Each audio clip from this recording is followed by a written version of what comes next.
to order at 6:45, and welcome to our first full virtual school board meeting for Cedar Springs Public Schools.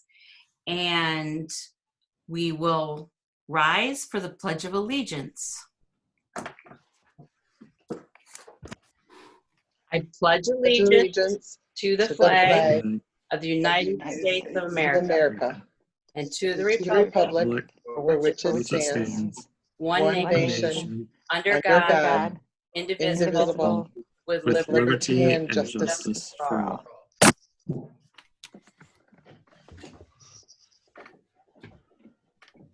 Okay. All right, we're all back. My screen went to the side. Okay, so Tracy, if you could give us a roll call, please. Yes, Trustee Bowser. Here. Trustee Rivard. Here. Trustee Vanderhyde. Here. Treasurer Gilmore. Not here. Absent. Secretary Slager. Here. Vice President Schaffner. Here. President Reed. Here. Thank you, and we have established a quorum. And the next item on our agenda is the adoption of the agenda, and I'll entertain a motion. So moved. Support. Any discussion? Having none, Vice President Schaffner, Yes. Secretary Slager, Yes. Trustee Vanderhyde, Yes. Trustee Rivard, Yes. Trustee Bowser, Yes. President Reed. Yes, the agenda is adopted as presented. And that brings us to gratitudes. Who would like to go first?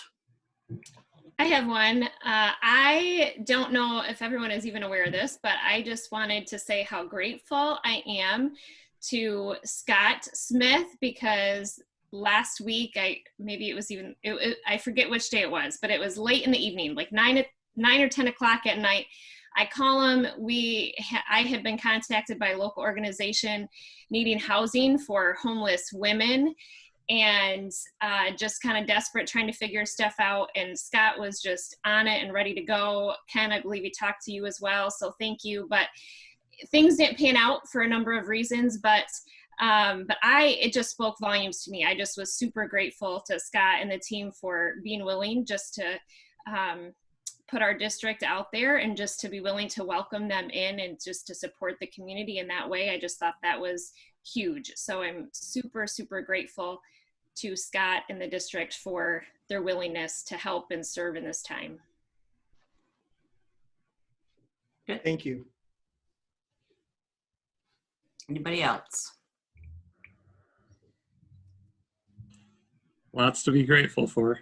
Yeah, I'm grateful for all the technology shift and jumping and just everything that all the admin's doing, and Jen and the teachers, and it's quite a thing, but it is happening, and it's kind of scary to watch, but it's fun to watch. But I'm just grateful for everybody jumping in with both feet and making it happen. I'm grateful for the time I get to spend with my family. Sometimes I'm grateful for that too. It was fun at first. It's getting, and now it's the funness, the newness is wearing off. Yeah, I'm just thankful for the just monumental efforts of so many people throughout our community. It's support staff, it's volunteer staff, it's principals, it's directors, it's teachers. It's just all hands on deck, not just from Cedar Springs, but also from the county level of support. It's just been remarkable. And just a real testimony to the spirit and the grit and the can-do attitude of the people that are on this team. So it's a tremendous thing to be a part of and to watch happen. It's pretty neat to see people rise up and accept challenges, things that none of us have ever done before, and we just shine. So it's a real testimony to the spirit. Great. Okay. All right, we'll move on to our consent agenda, and I'll entertain a motion. So moved. Support? Support. And I'll call the roll. Vice President Schaffner, Yes. Secretary Slager, Yes. Trustee Vanderhyde, Yes. Trustee Rivard, Yes. Trustee Bowser, Yes. President Reed. Yes, the consent agenda is approved as presented. And that brings us to discussion. And our first item for discussion is the financial update with Chris LaHaye. All right, thank you. I'm going to take the screen if I can. Oh no, I can't see it. You don't I'll have look at to this see up it. in board book. Can everybody see that my agenda here, my Board of Education meeting, April 13th? No? No. How about now? There you go. There we go. Yes. There we go. Yep. All right, couple quick items here. Got it now? Okay. Year-to-date budget update, that is attached in the packet. And I can slide over to that real quick. So this is something that I know you guys have grown accustomed to. And Jeff Malik shared with me the process with this. So this is updated through March. We're hitting that time of year where we're a little bit, our expenditures are exceeding our revenues at this point, but that's of course because we get state aid through the summer. So any questions on the year-to-date general fund at this point? Okay, I'll jump back. Investments, this is something great that I know the district has started doing just this year is investing excess funds with MyLAF, the Michigan Liquid Asset Fund. And boy, I remember last year we were bringing in about 2.6% on our investments across the board in MyLAF. We ended the month of March at 1.08%, but that's still a nice. I mean, for considering the times, a great way to invest our funds. It's a nice, safe, liquid fund. So year-to-date earnings are there on the side, almost $40,000 in general fund, almost $30,000 in debt fund, and $6,000 there in sinking fund. And then I threw together a quick financial outlook. I'm going to actually switch my screen here. Bear with me. Stop my share for just a second.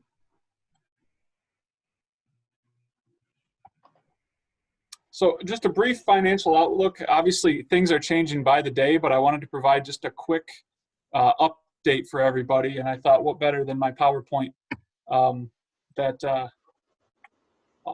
I used for my interview process. I used the same format with this one. I promise I won't use it again.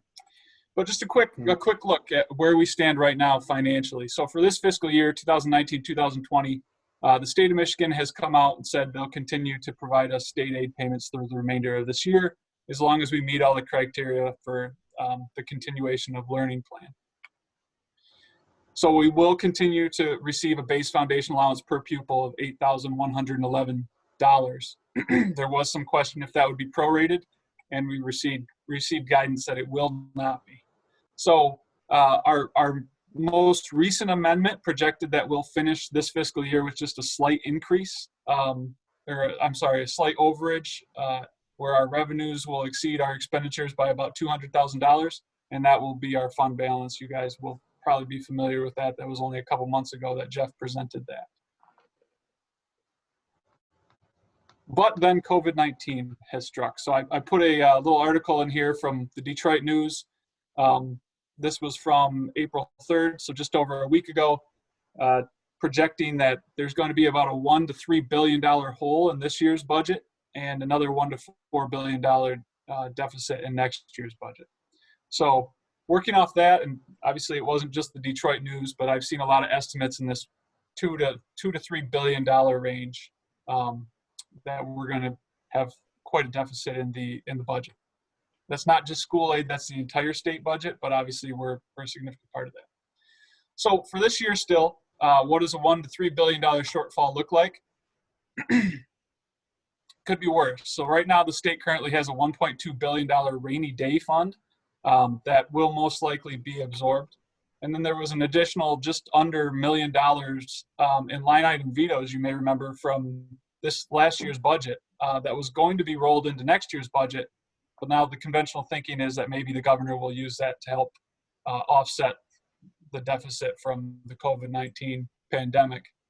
And then, of course, there's the CARES Act, the federal stimulus package that could provide up to $4 billion more to the state, but we're really not sure at this point what that's going to look like.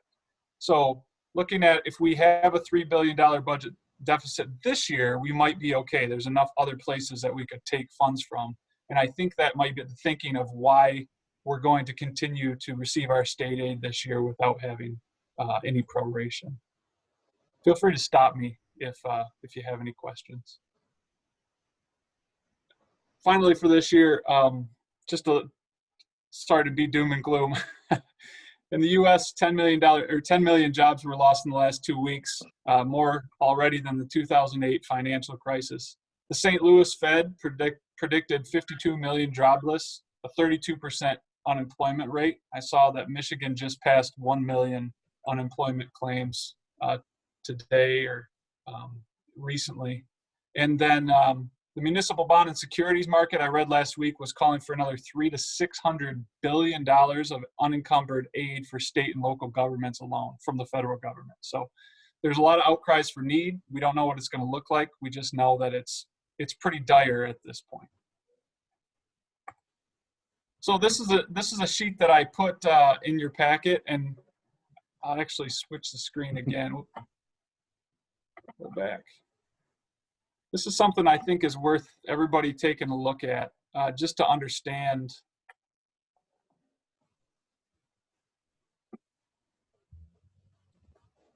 This is from the Senate Fiscal Agency. This is the Michigan tax system, and I won't bore you with this, but there's the general fund, and then there's obviously the school aid fund here, and it just shows the different revenue streams. Can you guys see my cursor as well? Yes. Okay. Yes. So Yes. our two largest revenue streams in the school aid fund come from individual income taxes. The money people obviously make from working, which we know that unemployment is at an all-time high essentially. And then from sales tax. So we receive 60% of the 4%, and then we receive all of that extra 2% that was passed back in 1993. So people aren't really buying things as much as they were, and people aren't making as much money as they were. And together, that's about 75% of our school aid fund revenue comes from those two buckets. So that's where it's quite a scary situation for the school aid fund if we're unable to turn things around relatively quickly, which it looks like we're not. So this is something that I'm not going to really go over. There are obviously other things that make up our school aid revenue. The state education tax, we all pay 6 mills property tax on our home. We should still receive that, but there is some concern about that. If people can't pay their taxes or they take longer to make that payment, what's that's going to look like? And then there's lottery and casino taxes. Casinos are shut down, so not the most rosy picture there. Any questions on this sheet? I just thought it was worth sharing and putting in the board packet. We could talk more about that. That's those School Finance 101 presentations. I think Jeff did one for you guys a year or so ago. Jump back to share my presentation. Oh no. Here we go. Okay, so that's this year. Basically, in a nutshell, we're going to receive our continued state aid, and hopefully there's enough funding to backfill it. But for next year, for 2020, 2021 fiscal year, projections are another $1 to $4 billion less for the budget. So $1 to $4 billion, basically the overall state budget is about $60 billion. So a $1 to $4 billion loss, $4 billion loss would be about 6.5% of the state's overall budget. So at this point, it's anybody's guess how that's going to hit the school aid fund. But as I said, 75% of our funding comes from sales tax and individual income tax. So the Senate Revenue Estimating Conference is next week. The Consensus Revenue Estimating Conference is in May, and that's going to give us a much clearer idea. I tried to throw some ideas down. I've heard everything from a decrease of $100 per student for next year all the way to $1,000. I just heard on Friday, less per pupil next year. I don't think that's the case because that would cripple our public schools, but at this point, anything's possible, I suppose. So I tried to tie some math to it. A 6.5 reduction to the school aid fund revenues would equate to a roughly $440 per pupil decrease to the foundation allowance. Again, the foundation allowance this year is $8,111. So for Cedar Springs Public Schools, that would drop us to a foundation allowance of $7,670, which would be just over $1.5 million decrease to our fund balance next year if we made no cuts and continued everything just moving forward. That's a drastic change. I want to say in February when Governor Whitmer's initial budget for 2020-2021 came out, I looked back in the files and that was just about $1 million increase because she was proposing a $225 per pupil in addition for next year. So what a difference 2 months makes. That's the end of that. Jump back out of there real quick. Any questions about where we're at? I know that was a lot really quickly, and in a nutshell, we'll know I have a more. question, Chris. Yeah. Do we know how much we are saving right now as far as transportation, gas costs, and heating costs, and that kind of stuff? Are we saving anything by not having the buildings open that could translate to next year's budget, or is there too much other stuff going on to kind of equal that out? No, it's a great question, and the answer is yes. I haven't run the numbers yet on what our savings will be. That's kind of my next big project as we look to tie out this year's budget and get you guys something to approve for the June board meeting. But there's definitely going to be some savings, and that's kind of the interesting thing about this is that districts across the state could presumably increase their fund balance this year, as strange as it sounds, because there are all those costs like that, just for it to be used up next year, obviously. So, and there is some federal stimulus dollars from the CARES Act that we are looking to get. I'm estimating it to be about $280,000, and we may get that still this fiscal year and be able to just defer it into next year. So it's possible we finish this year with a higher fund balance than what was projected in the last amendment. Yeah, and I'll have more firm numbers once we, within the next month or so. Great, thank you. Thank you. There's other costs too, Shannon, like, substitute teachers. We're still paying our long-term subs, but, just those day-to-day expenses aren't going to be there. Yeah. Anything else? I'll go back to my sheet real quick here. Yeah, that was all that I had. Okay. And by the way, I'm grateful to be here. This is my first real board meeting, and it's been a whirlwind, but I wouldn't want to be in a whirlwind with any other group of people. So appreciate it. We're glad to have you. Thank you. Okay. If we're good with finances, we'll move on to item B and Sex Education Advisory Board bylaws with Jen Haberling. Hello, everyone. Last time we met, we were face to face, and it feels like it was longer than a month ago. Maybe it was 6 weeks ago. The last time we were together, you were reviewing the draft bylaws from the Sex Ed Advisory Board, and there was only one recommended change, and that was in Article H, Section 5. So you should have a copy in Board Book that has that change highlighted in yellow to indicate the discussion from the board. So I just wanted to make sure that you had an opportunity to ask any additional questions you had or express any ideas that should be represented in this before we move for action tonight.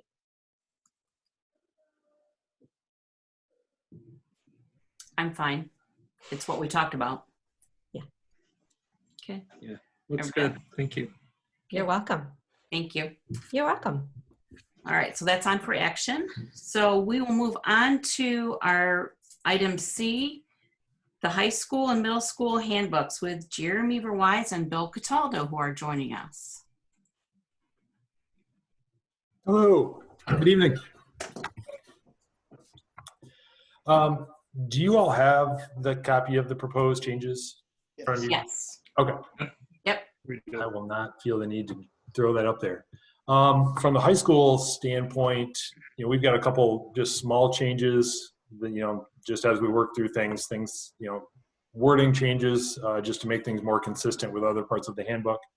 I think probably the biggest discussion is going to be around the dress code change, which is on page 14.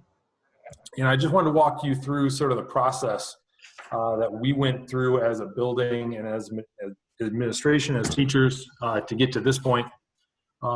So the current dress code that we've had really was very loose and almost unenforceable in a lot of ways. And both students and staff over the last year have brought that to our attention as something that we needed to address. And so early this year, started to look at what we could do to make some changes there, and started with a couple foundational principles. The first one is we had to make sure that whatever we chose for a dress code would match up with our current vision and mission. And the second big one, foundational issue, is that it had to be completely gender neutral, which we know from past discussions, our dress codes were not. And the other part that we wanted to really include in this process was student voice. And so my first research of a couple weeks looking nationwide in terms of a gender neutral plan brought some ideas. And then I went out to students and I invited, I think I threw out about 40 or 50 different invitations to students from all of our different leadership groups and brought them in. I think we ended up with 22 or 23 students who were able to make those meetings after school and on 2 different nights. And we went through a great process of looking at, the problem. What I would really want to hear, did students consider this as big as this issue? And overwhelmingly they did. And then looked at some of the dress codes around. So I pulled in all the language from every school district around us, and we looked at that, and then had some great discussions about what our Cedar Springs High School expectations should be. And the one that's proposed in front of you is pretty close to the one that they all agreed on. And we had unanimous discussion among our students. Really, really valuable discussion. So that was a lot of fun to incorporate those discussions with the students from a really wide variety of backgrounds and personal dress options to hear their voice on this. Once we had sort of that foundation of what we thought the language should look like, I then communicated with Troon Law and reached out to one of our attorneys there, Christina. I don't know how to pronounce her last name, Peltz. And she was one of their Title IX experts, and I really wanted her to weigh in on whether this checked off all the boxes in terms of Title IX compliance and language. And she spent a few weeks, looked it all over, sent back some edits, some ideas, and those edits and ideas have now been put into the proposal that you see in front of you. I have some questions. Surprise, surprise. Surprise. So you say about 20 or so students were involved in this. Was there any discussion about sending out a more school-wide type survey or anything like that? Because I appreciate the fact that student leadership can come in and talk, but at the same time, they're not the voice of all the students. They're the voice of the academically gifted and the possibly money gifted. I don't know who you chose. I don't know who was on there, but I would think that would be the trend. And 20 students out of how many students we have is not very many. Yeah, I was hoping for a few more, which is why I threw the invitation out to around 40, and actually asked all and gave them the opportunity to invite one other to make sure that we were trying to be as inclusive as possible. But in a lot of ways, we always look for our student leadership groups to be that representative sample So I started out with obviously our student council and threw out an invitation to all them. I also went to our athletic leadership group and threw out some invitations to them. And then I was pretty specific about inviting a group of some of our more diverse students, both in terms of their gender identification, in terms of their dress, to try to make sure that we're being inclusive in that way as well. And Jeremy, if I may, and hello to all, Jeremy had spoke to me about the process, and in order to see, really looking at this as possibly 6-12, with concerns being voiced at the middle school as well. When we chose, for our 2 grade levels, 7th, 8th, handed out 24 invitations, had 20 join us. And I put it up to teachers, and some that were chosen were actually those that had voiced concerns about dress code being biased or having teachers ask them earlier in the year about possible dress code violations so that their voices could be heard in this process. So we actually invited some of those back at the middle school as well. I do very much appreciate that it's very not gender specific. I very much appreciate that. I do have concerns about having an inch written there, because my concern is that who's measuring that, first of all, who's going to get the ruler out and measure from a kid's crotch. I assume that that's not actually going to happen, but that's what comes to mind, is that, when you have an inch, even when it's 3-4 inches, it's still like, oh, that looks different on different people. So it's going to be difficult to enforce that without measuring. Yeah, I can answer that just really quickly. Obviously, that was a huge point of discussion among all of our groups.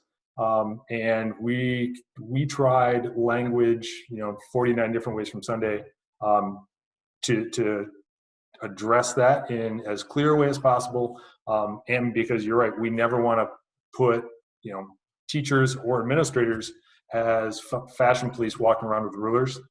And so this language, we even had, unfortunately, probably way too long of debate about should it be 3 to 4, or should it be 3, or should it be 4? Where we landed was, if we leave it as that, a little more wiggle room, it just makes it easier for it to be, it when you see it in terms of a violation, as opposed to people walking around and saying, oh, that doesn't, you're ½ inch too short.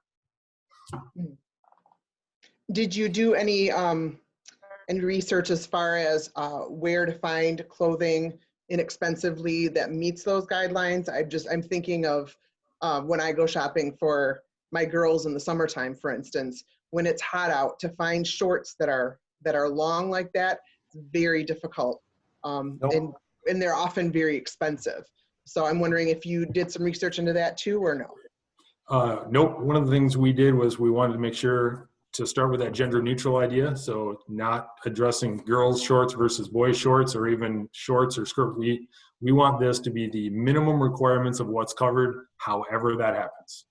And so, and I appreciate that, but I'm just saying that there's not a lot of access for girls to find shorts that meet those guidelines.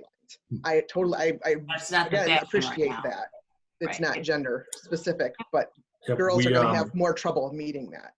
Yep, and I will say, among the students that we did have in the group, it was about 75% females, and they had discussion around this whole thing, and they were actually standing up and they were measuring their own shorts and where it would fall, and like I said, 100% agreement on this language. I appreciate the amount of thought and research that you put into this. My own personal opinion is that if it can be worn to the mall, it should be allowed at school, because education is more important. But I do appreciate where you're coming from with this. So thank you for that. So I had a noticing of in one of the additional requirements, and it was labeling about what can and cannot be on a shirt. And one of the statements was religious affiliation. So my question would be, if, let's say, for instance, my Trevor wore his camp shirt from church, if that gets called out, how's that going to be handled for a student? So I'm just pulling up that language here. It's number 4. Yep. So clothing may not state or depict hate speech, imagery targeting groups based on race, ethnicity, gender, sexual orientation, gender, religious affiliation. So I think the important part there is that first statement, clothing may not state or depict hate speech targeting any of those groups. So it's not that a student couldn't wear clothing affiliated with a church. It's that students can't depict any hate speech towards any one of those groups. The shirt can't say hate. Got it. Correct. Jeremy, did you do any research into how other schools have dealt then with cheerleading uniforms, for instance, because they wear their cheerleading uniforms to school and those do not meet the requirements met in here? And how does that get reconciled beyond just saying it's a uniform? I mean, yeah. So if we get to decide what's uniform, so. In number 6 there on the first page, it says specialized courses may require specialized attire such as sports uniforms or safety gear. No, I get that, but we get to decide what that is. And so I'm inherently, we're contradicting ourselves, I think. I mean, we're saying these girls can wear short skirts because they're cheerleaders, but you can't wear a short skirt.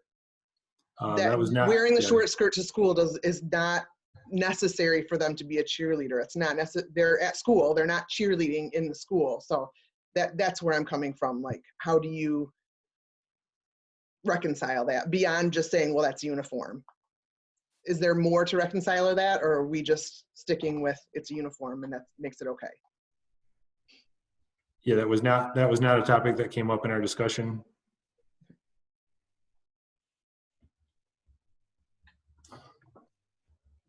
Bought, obviously my daughter's really young. 3 inches is about as long as my credit card. What's the shorts below are most of them shorter than that? I'm sorry, Trent, you cut out there for a second. I just was curious. I certainly appreciate everybody's concern. I want to make sure we're not pressure on students or parents to buy specialized clothing for school, but I'm trying to think 3 inches is about as long as my credit card. Mm-hmm. Trying to ask the question, are most shorts shorter than from the crotch to the bottom of the leg, shorter than a credit? I guess I haven't shopped. Some are. Are they? Okay. I haven't shopped teenage clothes. I mean, my daughter's 8. Just asking. So, okay. That seems really short. I mean, okay. I just wanted to clarify. Yeah. I mean, from the ones I've seen from last summer, their bottoms weren't hanging out, but they're not 3 inches. Wow. Okay. I mean, they are. That was the style, right, Shannon? I don't have girls, but we have girlfriends. Well, and it tends to ride up too, so then it even looks shorter. Yeah. Okay. Which is addressed in there, I see. Shannon, can you reconcile the uniform wording versus the I'm just wearing a skirt to school wording? Or is that something that you don't think that you could agree to? Are you asking me? I'm sorry. Are you asking me? Shannon. Right, yes, I am. No, I can't reconcile it unless we say that they can't wear those skirts without something underneath them, or we make the skirts longer. I can't see how we would reconcile that, but that stems back to the fact that I don't like it in the first place. So. Oh, I understand. That's why I'm wondering, if you are standing firm against the fact that wording isn't in there, or you're just bringing up a point that concerns you. Well, both. I mean, I'm pretty against it anyway, but I do. It sounds like, Jeremy, you've done a lot more research than I thought you had, so I do appreciate that. But yeah, it's just one more point that I don't agree with in this and that. Yeah. All right, thank you. Any other questions for today? Board, any other inquiries or thoughts? We're just talking dress code, right? Correct. Yeah. Yeah. We haven't made it through the whole, we're just on dress code. Okay. All right, I can quickly just jump to 2 other things I wanted to point out, and then if anybody else saw something they wanted to discuss, we can do that. One of the changes was, and it's not really a change in anything other than taking our current high school handbook and our district code of conduct and merging those two documents. And we didn't change anything in term at all. All we did was put them into one document, and that was for simplicity. We've just had lots of parents and the administrators who deal with this on a daily basis. The difficulty in jumping from document to document to document when we're dealing with these issues is just clunky. And so we thought if we could put that all into one place in one document, it would make it a lot smoother and more efficient. And so that's just one change. The other one is around cell phones, and I just highlighted the whole big block and left two options in there. One is here's our current practice, and the other one would be if the district wanted to make a change and go bell to bell, no cell phones. I know we had that discussion before. I haven't done too much work with that this year.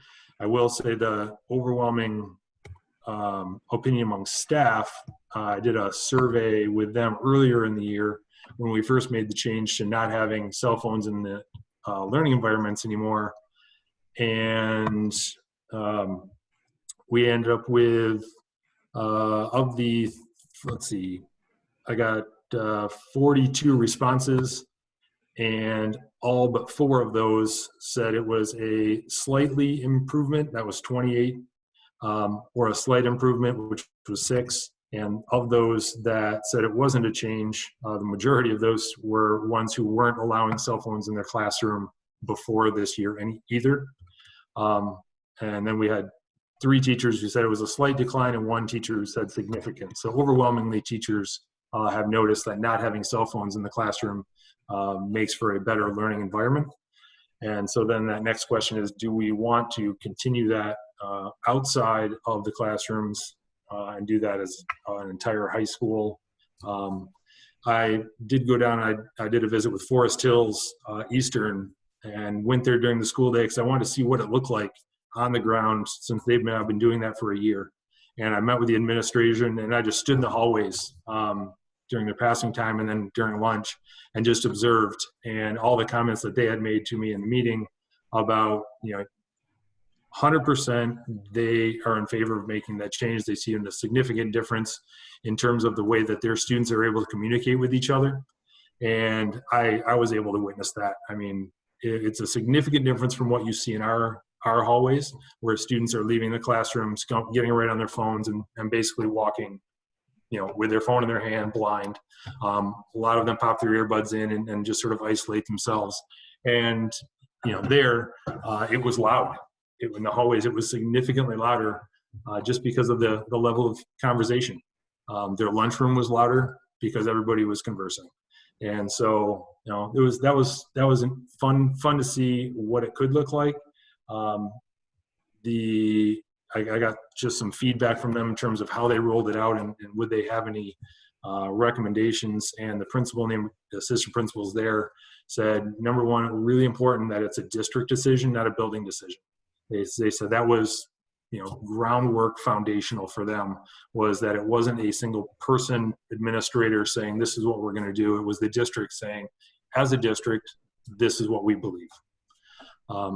And to make sure that they said, if you're going to do it early, so that, everybody has a long time to get used to it and have conversations around it. Mm-hmm. So, like I said, I put both options in there because I just have no idea where the board wants to go with that at this point. So I have some noticings. I'm noticing that we went no cell phone when the policy appeared to leave it to teacher choice for this year.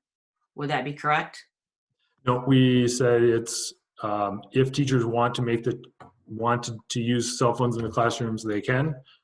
We just asked that they would let us know that so that we could have an idea, knowing that 98% of the teachers were not doing that. We wanted to be able to know from the administration standpoint who is and why. Okay.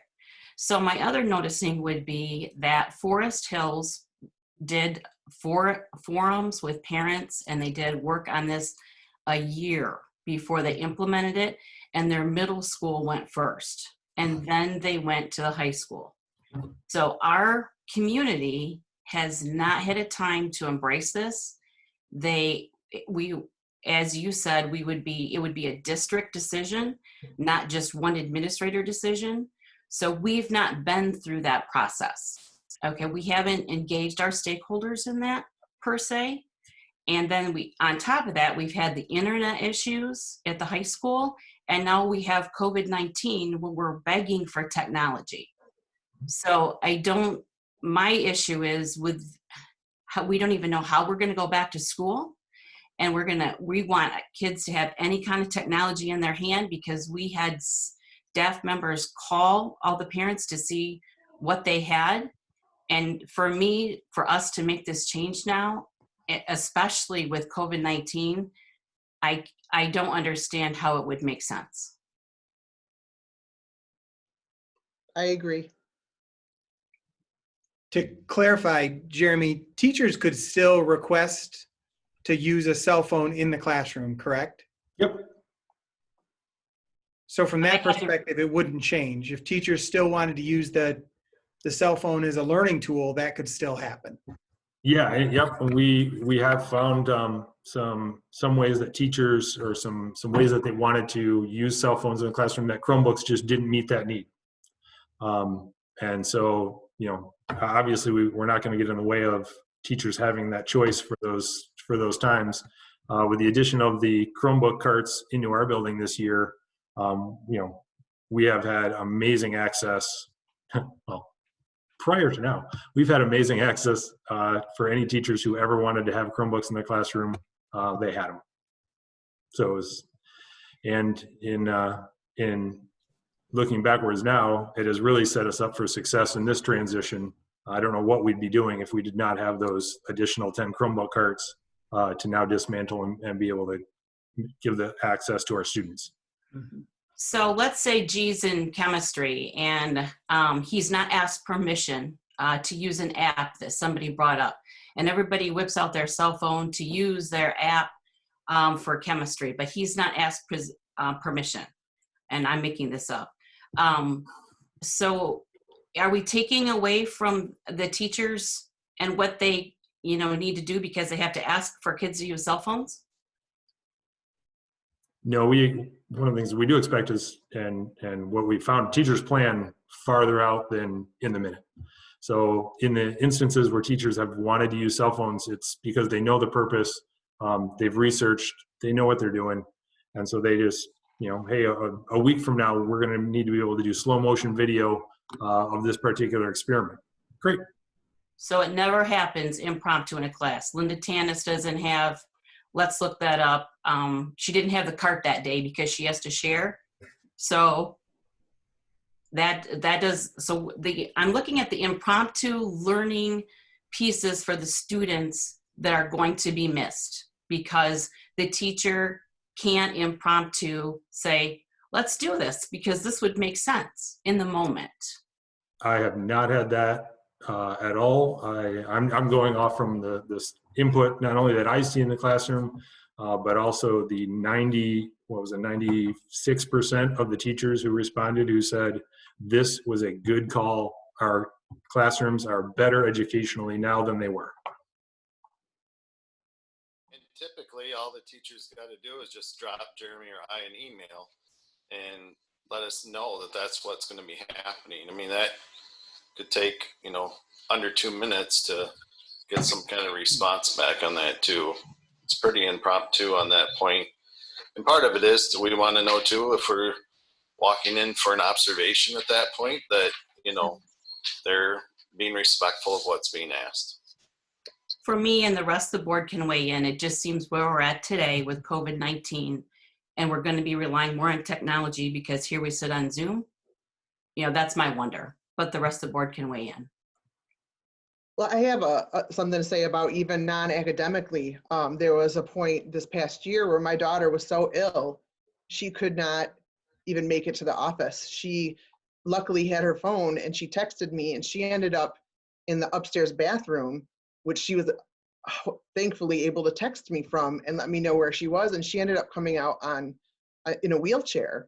Had she not had her cell phone, I wouldn't have been at the school yet, because she wouldn't have been able to make it to the office to call me. And then she would have been stuck in that bathroom for who knows how long before somebody figured out something was wrong. So I realized that that's an outlying thing, but I mean, this isn't me knowing somebody who knows somebody. This happened to me, where that cell phone was instrumental in getting my daughter out of school and to the doctor in a timely manner. So that concerns me as well, looking to taking cell phones out for the entire day. Like, that makes me very uncomfortable, because I can look back at that situation and go, wow, that would have really been terrible had she not had that cell phone on her to be able to contact me when she was so ill. So that's my 2 cents for that. So Heidi, would your recommendation then be that we allow students to have phones and use them as they wish, or allow teachers simply to allow it without any previous notification? Is that where you're going? My thinking is to go with the current policy, because we would also have to change policy if we took the next steps. My thinking is the current policy is sufficient. We don't know what the future holds, and I do have trust in our teachers with what they're allowing in their classrooms. I don't, for myself, I don't quite understand the administrative oversight piece of it. As far as what we're wanting our teachers to be creative, and, that's my thinking.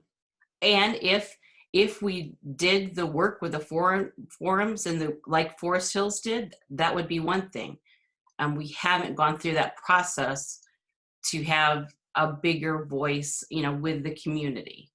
And so I would rest then, with the teachers, allowing them in their classrooms or not, but not taking them away for the whole day.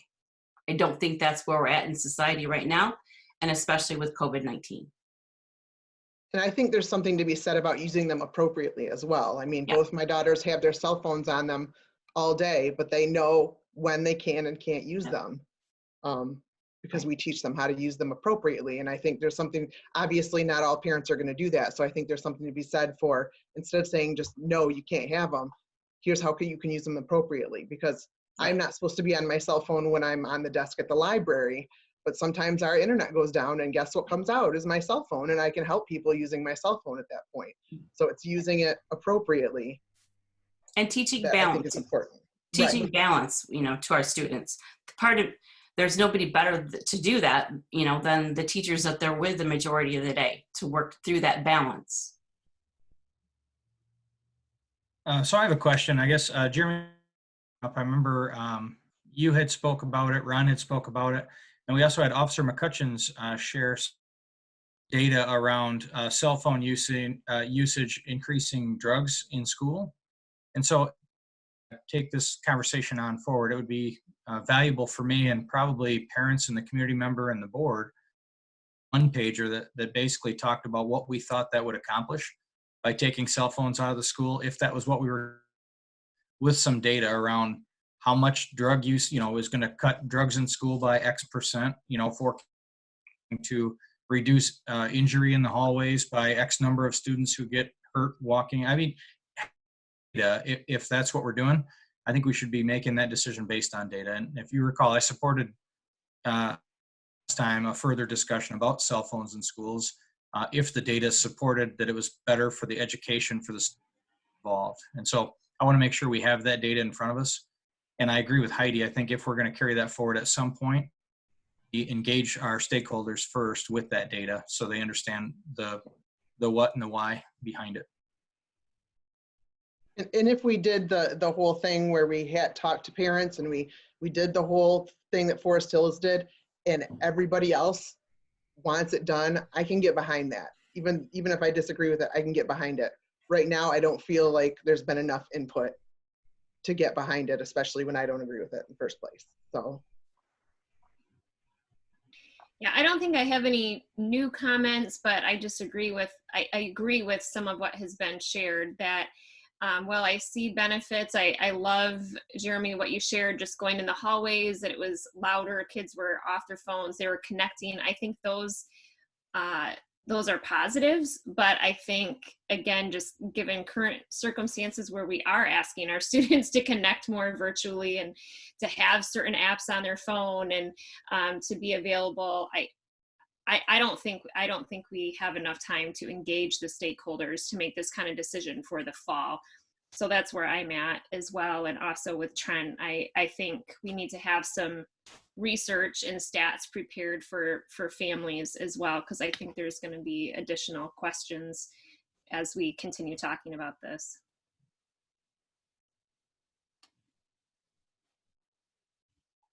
My turn. Can I speak? You may. Just so we're all clear, we're talking about policy number 5136. It's personal communication devices. Currently, our policy is to allow before and after school, during lunch break, in between classes, as long as they do not create a distraction, disruption, or otherwise interfere with the educational environment. And then it continues on in a couple of other instances as well.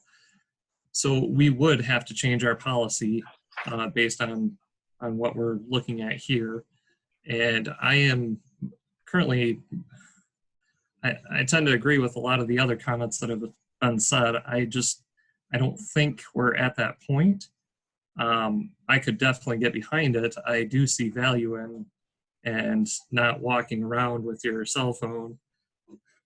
There you go. With your cell phone so you can't see what's in front of you or communicate effectively. I think it's definitely worthwhile starting that process of getting our community involved. But to kind of skip that step, I think would be a mistake. So I think it's a good time to probably start it, but not for this fall would be my thought. And I think even like in small ways, planting seeds with students, I mean, as parents and teachers, administrators, encouraging students to talk more between classes and during lunch and to not be on their phone. And as Shannon was mentioning, even just that appropriate use to start some of those strategies with students. So if it does come around next fall and we're ready to roll something out, a new policy out, they've already been practicing these new habits of engagement and not being on their phone. So that's just another thought too.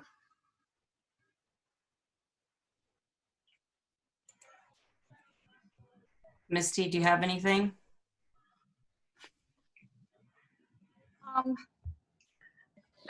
I do like how it was run this year. Like, I know I got a lot of feedback from students and from teachers, just how the students didn't have it in the classrooms. So how it was run this year, I think should definitely continue. And then I think definitely look into it just because of the bullying aspect.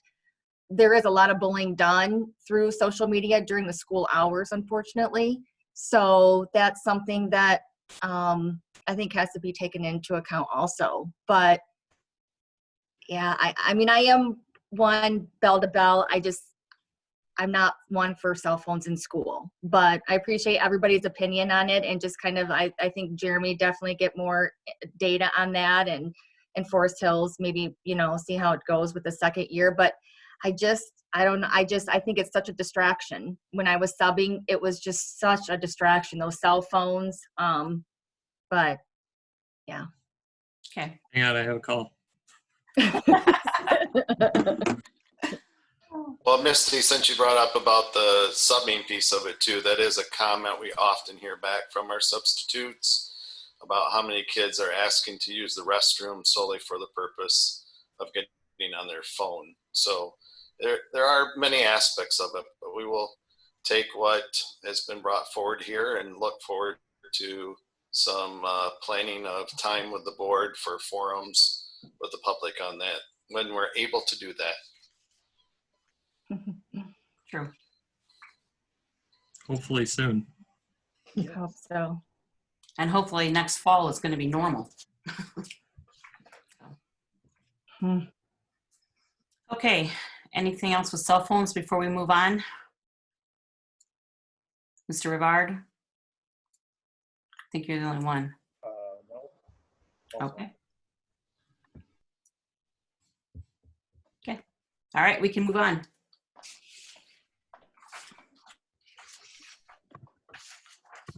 So the next piece would be I think we covered everything in the high school handbook, correct, Jeremy? I believe so. Okay. And then No. Nope, we didn't. No, we didn't. So vaping, we're taking out the dances again. We had talked about, and Mr. Rivard had brought up, scaling it more towards the athletic, when they get in trouble, it's 30 or 40 or 50%.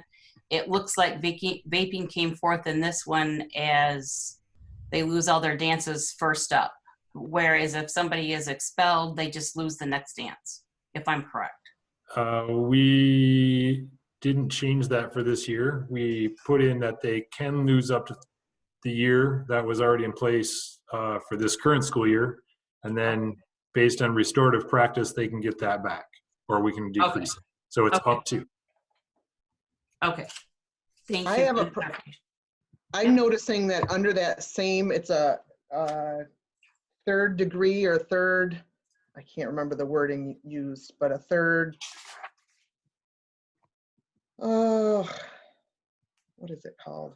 Third offense or Level, it's a level three. And also in a level 3 is sexual harassment. And the fact that somebody can be sexually harassed or can sexually harass somebody else and then possibly go to a dance with that person. But if they vape, they can't go to the dance. That bothers me. I think that putting it, if we're gonna do this specific different consequence, that I, again, don't see a correlation with vaping and dances, but that's kind of, we'll set that aside for now. That needs to be in a different level, because for me to look at that and see that that has a more severe consequence than something else in that same level, especially something like sexual harassment, it tells me that that one is more serious than sexual harassment, which I don't think it is necessarily. Those are my thoughts on that. I'm noticing it's in that same level with a bunch of other stuff that's really bad, but that seems to have different consequences than all the other stuff in that level. I mean, unless I'm missing something, we didn't make any changes around vaping or consequences.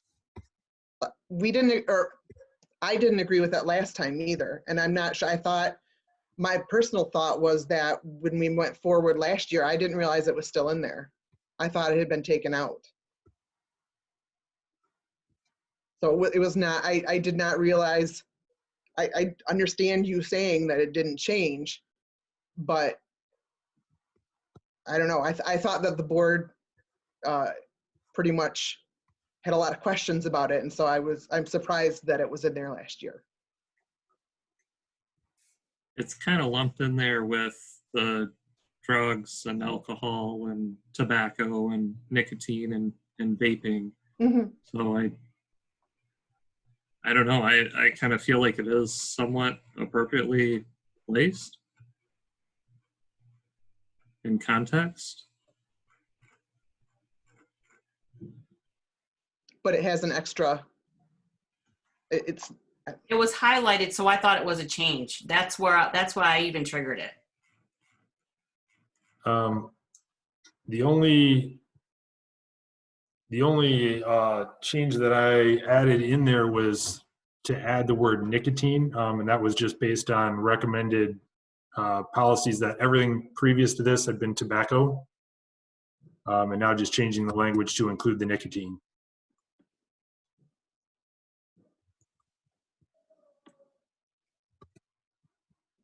What page was that on? Does anybody have it? 39. Page 39. Thanks.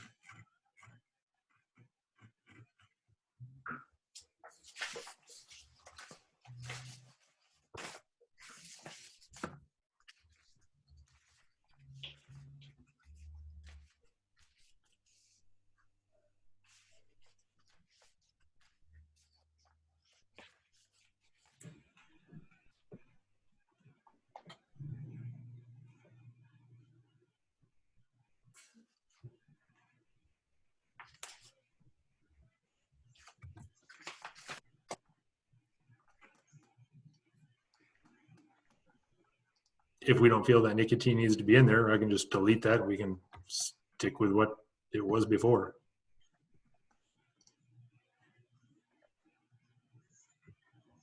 That's not what I have a problem with.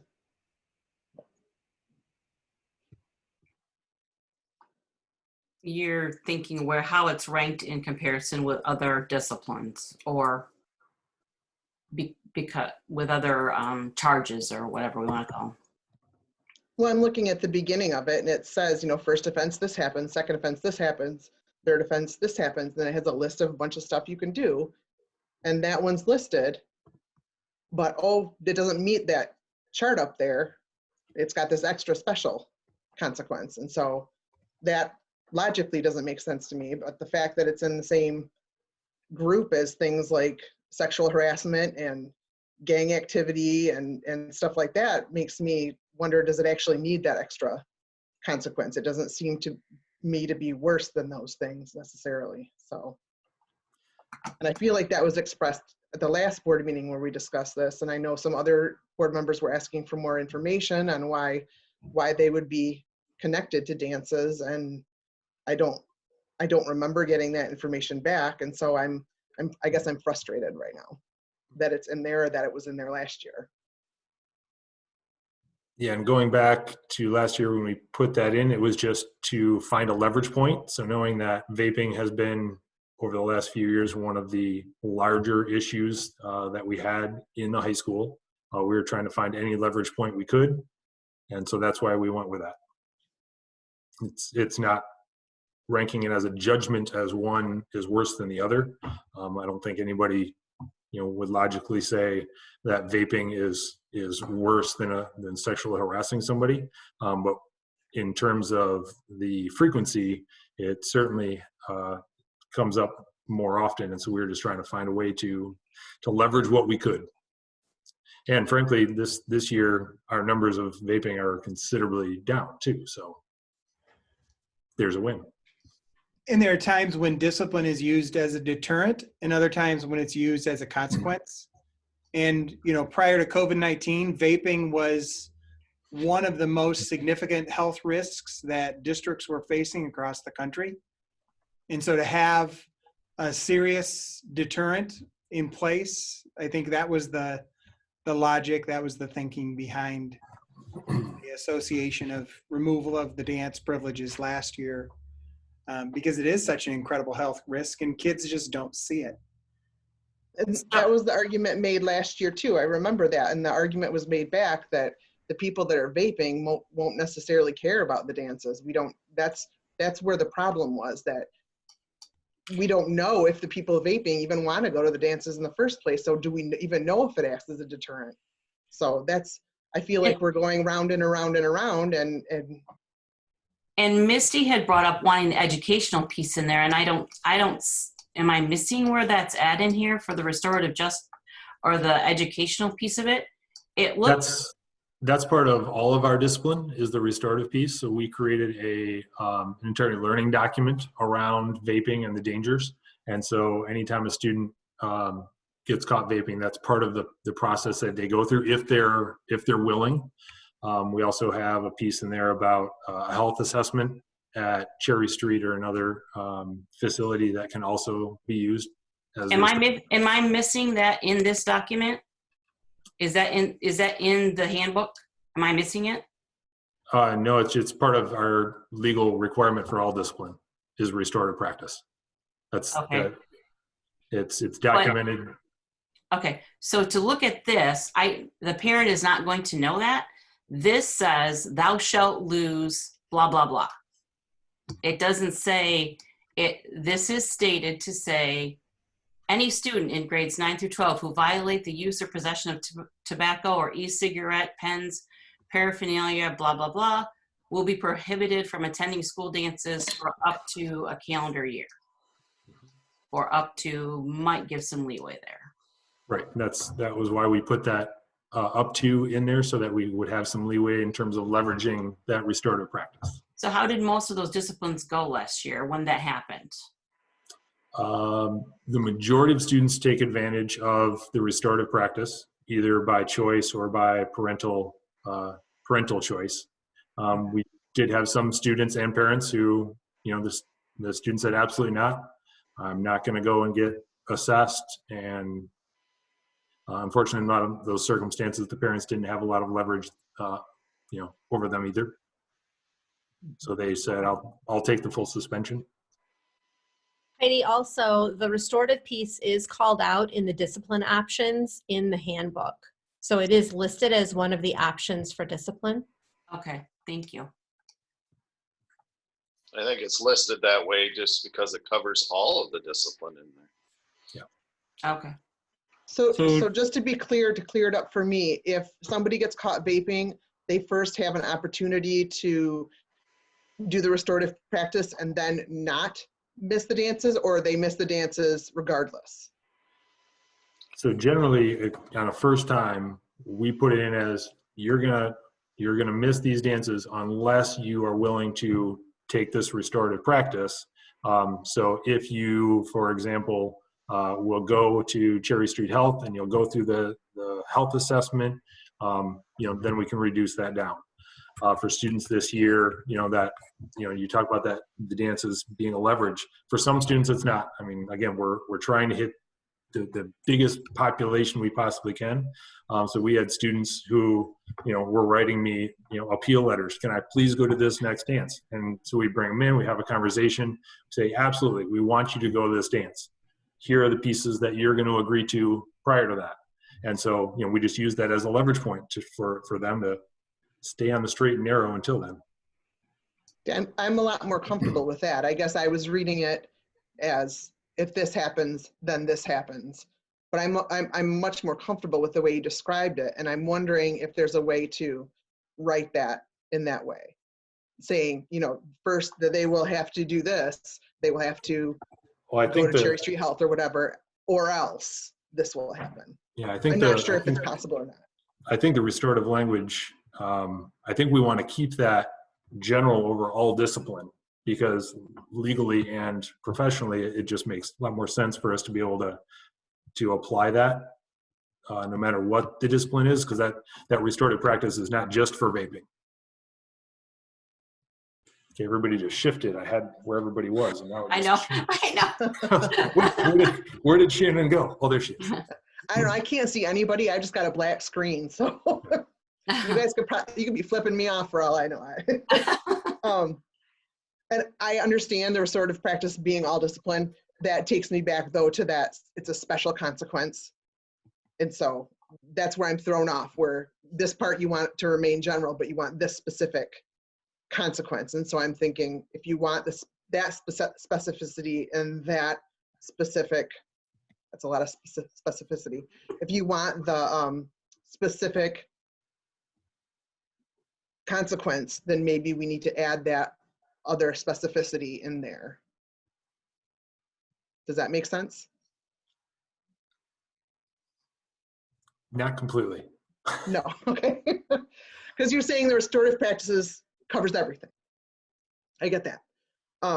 What I'm saying is that the vaping nicotine, that paragraph, it's covered by the first offense, second offense, third offense language, which is at the top, but it also has that extra consequence, that specific consequence added to the end of it, which is different than the other consequences that are in that level. And what I'm saying is if you're going to add a specific consequence to that one line, then maybe we need to have the specific restorative practices added also to that line. I guess it's possible. I just, in having those conversations with a lot of students throughout the last 2 years, I don't know that that's necessarily needs to be written in there. From my standpoint and from Mr. Duffy's standpoint, when you're sitting down with the student and the parent, having that ability to say, you're going to miss these dances unless, and then that restorative practice is a part of every one of those conversations. But the thing is, so let's say we have parents that move in from out of town.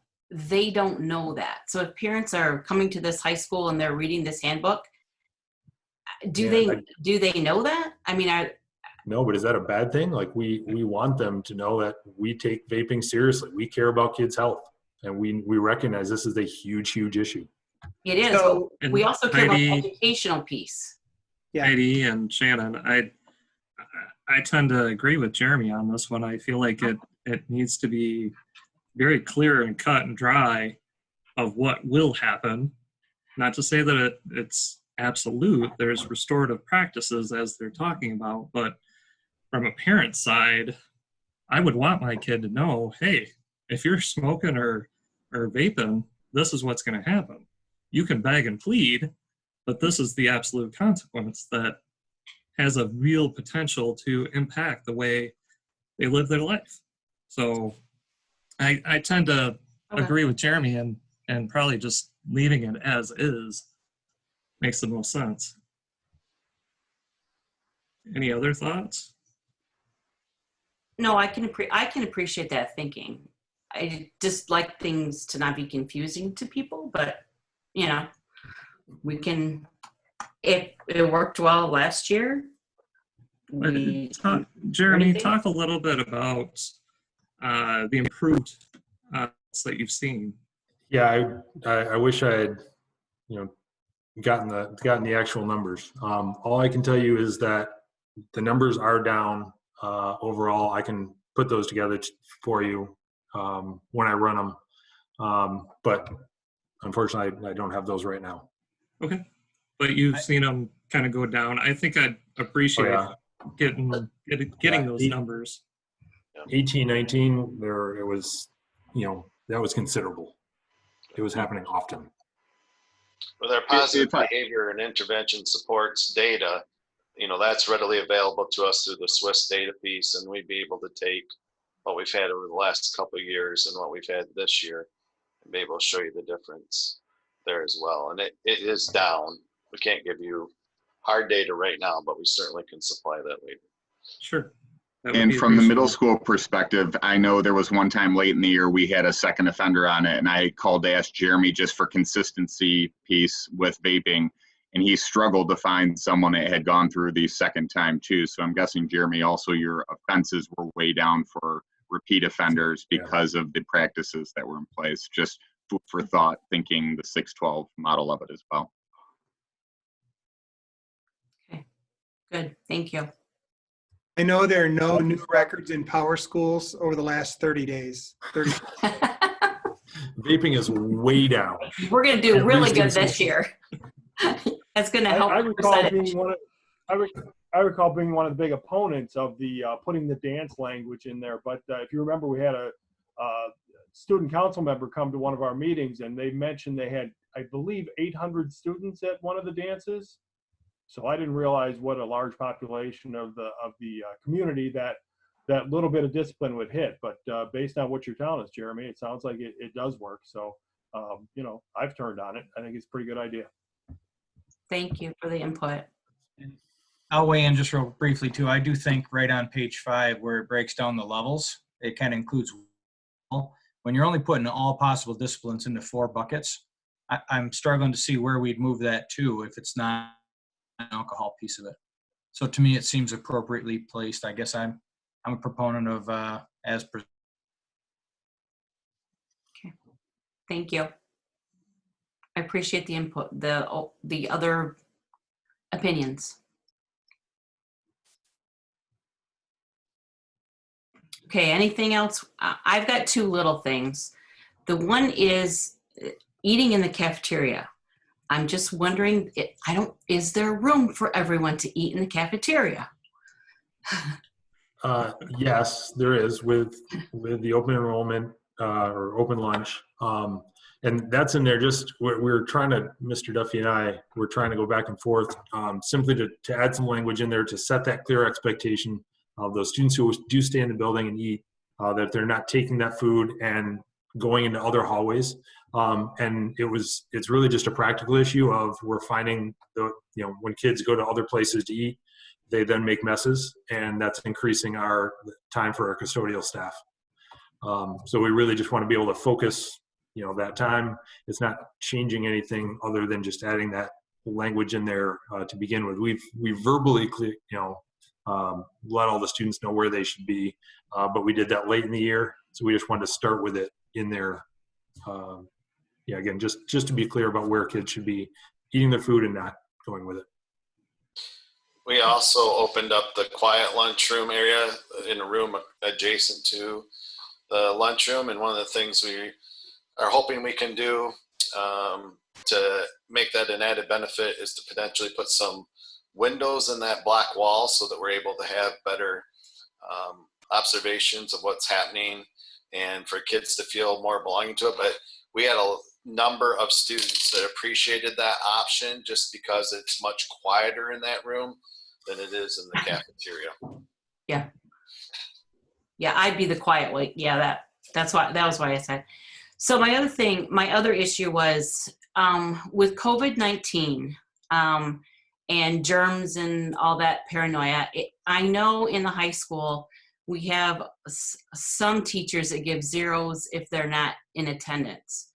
And I'm wondering, and I don't know if this makes sense, this is just from watching the news, but going forward, there are a lot of sick kids that stumble into school. And if we are looking at, being spreaders and everything else, and even if it was just a normal flu, is there anything you've seen in any of your principals' stuff that if kids have a temperature, they need to go home or anything like that?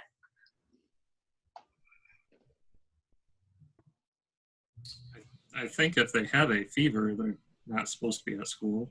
I guess, correct me if Try I'm wrong on again. that. They're there. I know.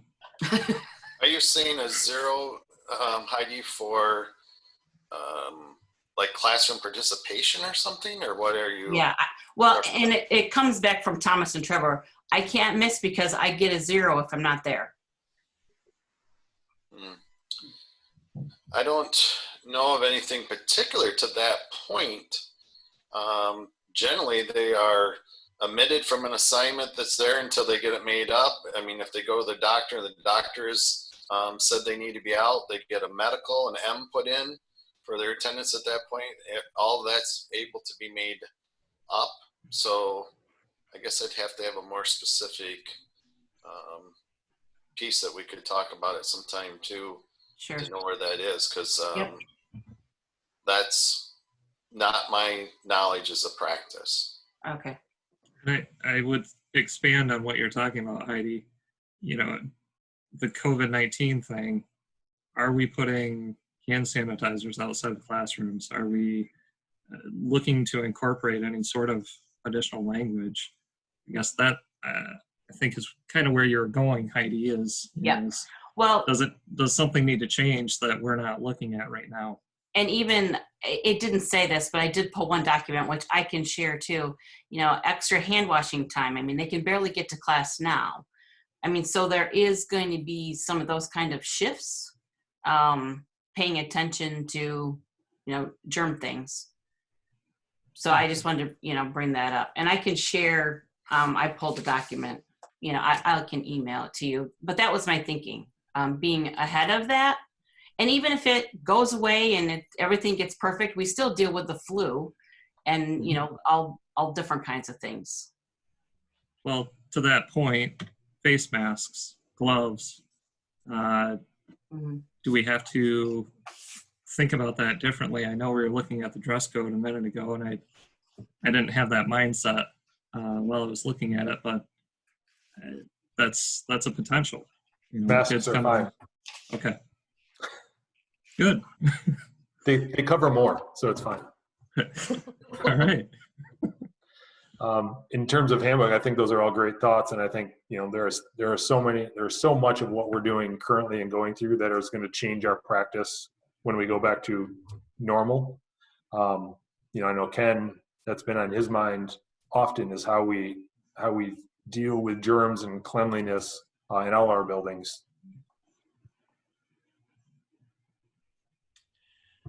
Yeah, number 4 in the dress code says headgear, including hats, hoods, and other caps, are not allowed unless permitted for religious, medical, or other reasons by the school administration. So I think we'd be covered for face masks or Oh boy. or other gear. Till that one wonderful student wears a face mask with hate speech on it, and then we're host. There. Yeah. Oh. teenagers. So, okay, anything else for the handbooks? Bill, we didn't ask you much. There wasn't a whole lot of color in your version. I thought I was just going to slip away quietly there. I thought Jeremy deflected most of everything toward him, and I was able to just sneak off. Just a couple quick things, and if you have any questions, I'm open to them. Also combine the handbook. A lot of teacher feedback was, well, which one do I use? So trying to make both documents together for one-stop shopping, much like the high school had done, using that as a model. You know, dress code, because we went through it, that was an addition there, but obviously that conversation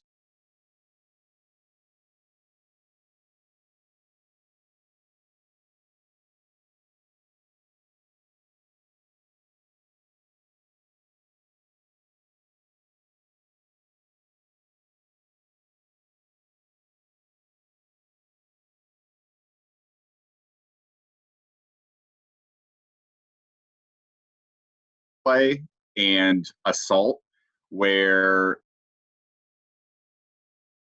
someone's down with an ice pack and you're calling a parent saying, look, this, you know, it's not boys will be boys, they're doing this repeatedly. So we proposed adding that in as a level 2 for a consequence that fit that without sticking them with assault, because it wasn't truly an assault. Mhm. I think that was really our big one there, was looking to add that into a level 2 for that physical aggression.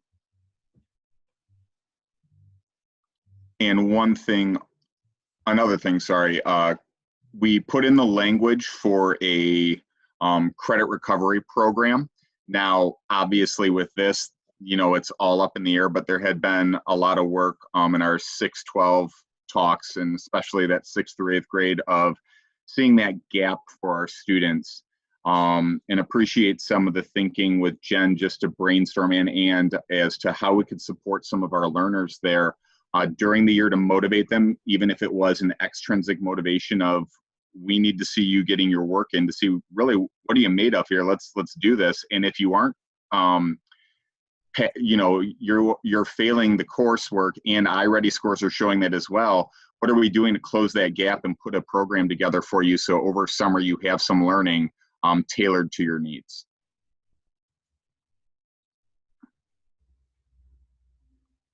Mr. Cataldo, Alex is listening and she says hello.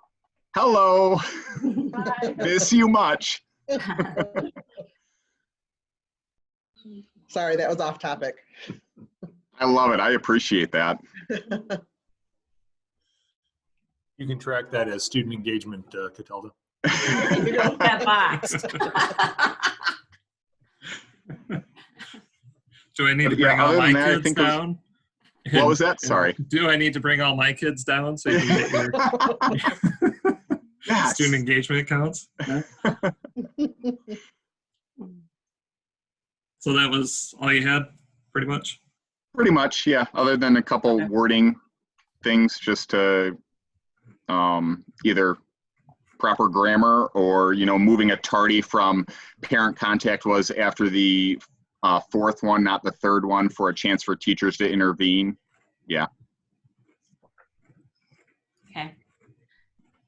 Any other questions, board, for middle school? Just a comment, if anyone needs video examples of how physical aggression escalates between middle school boys, let me know. I've an 8th grade boy that have been trapped in the same house now. So, so I resonate with that one.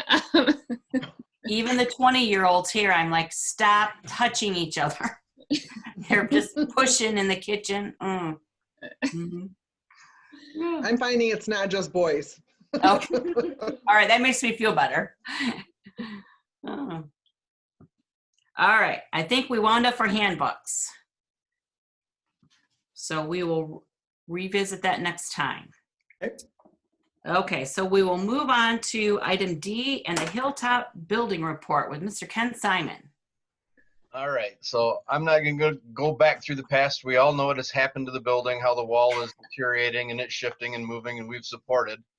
What I do have is from Doug Heiser, and you guys received it also, are his reports of what the building was, and he went into a little bit more detail about the north annex, the south annex, giving us some issues, pointing out in the north annex where stuff is shifting and moving. But it comes down to three basic decisions. That's do nothing, leave it as is, which then he describes to you some of the bad things that can happen with that. And I don't think we want to go there, just to leave the parking lot blocked off as is and exits blocked off and rooms with windows blocked off. The second one is to go ahead and fix it. We've discussed that before. To do the one east side of the building is $200,000 basically. And I still propose that if you were to do that, you still have stuff above Chris LaHaye's office now. That's not as bad, but it has, the brick has shifted up there also on the inside, has the same construction problems. And then we have the third option, which is to abandon the building basically and reoccupy. He does state that if he could relocate to the south annex, that would be okay, but we don't have the heating and the electrical means to do that the way that building is currently set up. So you're going to be putting a lot of money into that option also. My recommendation has always been and still will be, I think we need to look at abandoning the building.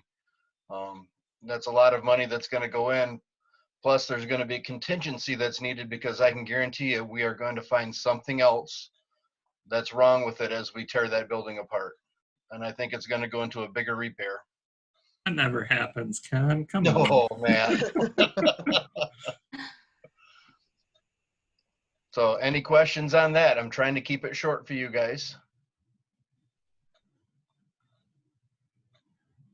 Appreciate it. No questions on my end. It's fairly clear. Scott, do you need anything from us? We don't have anything on for action, but we'll.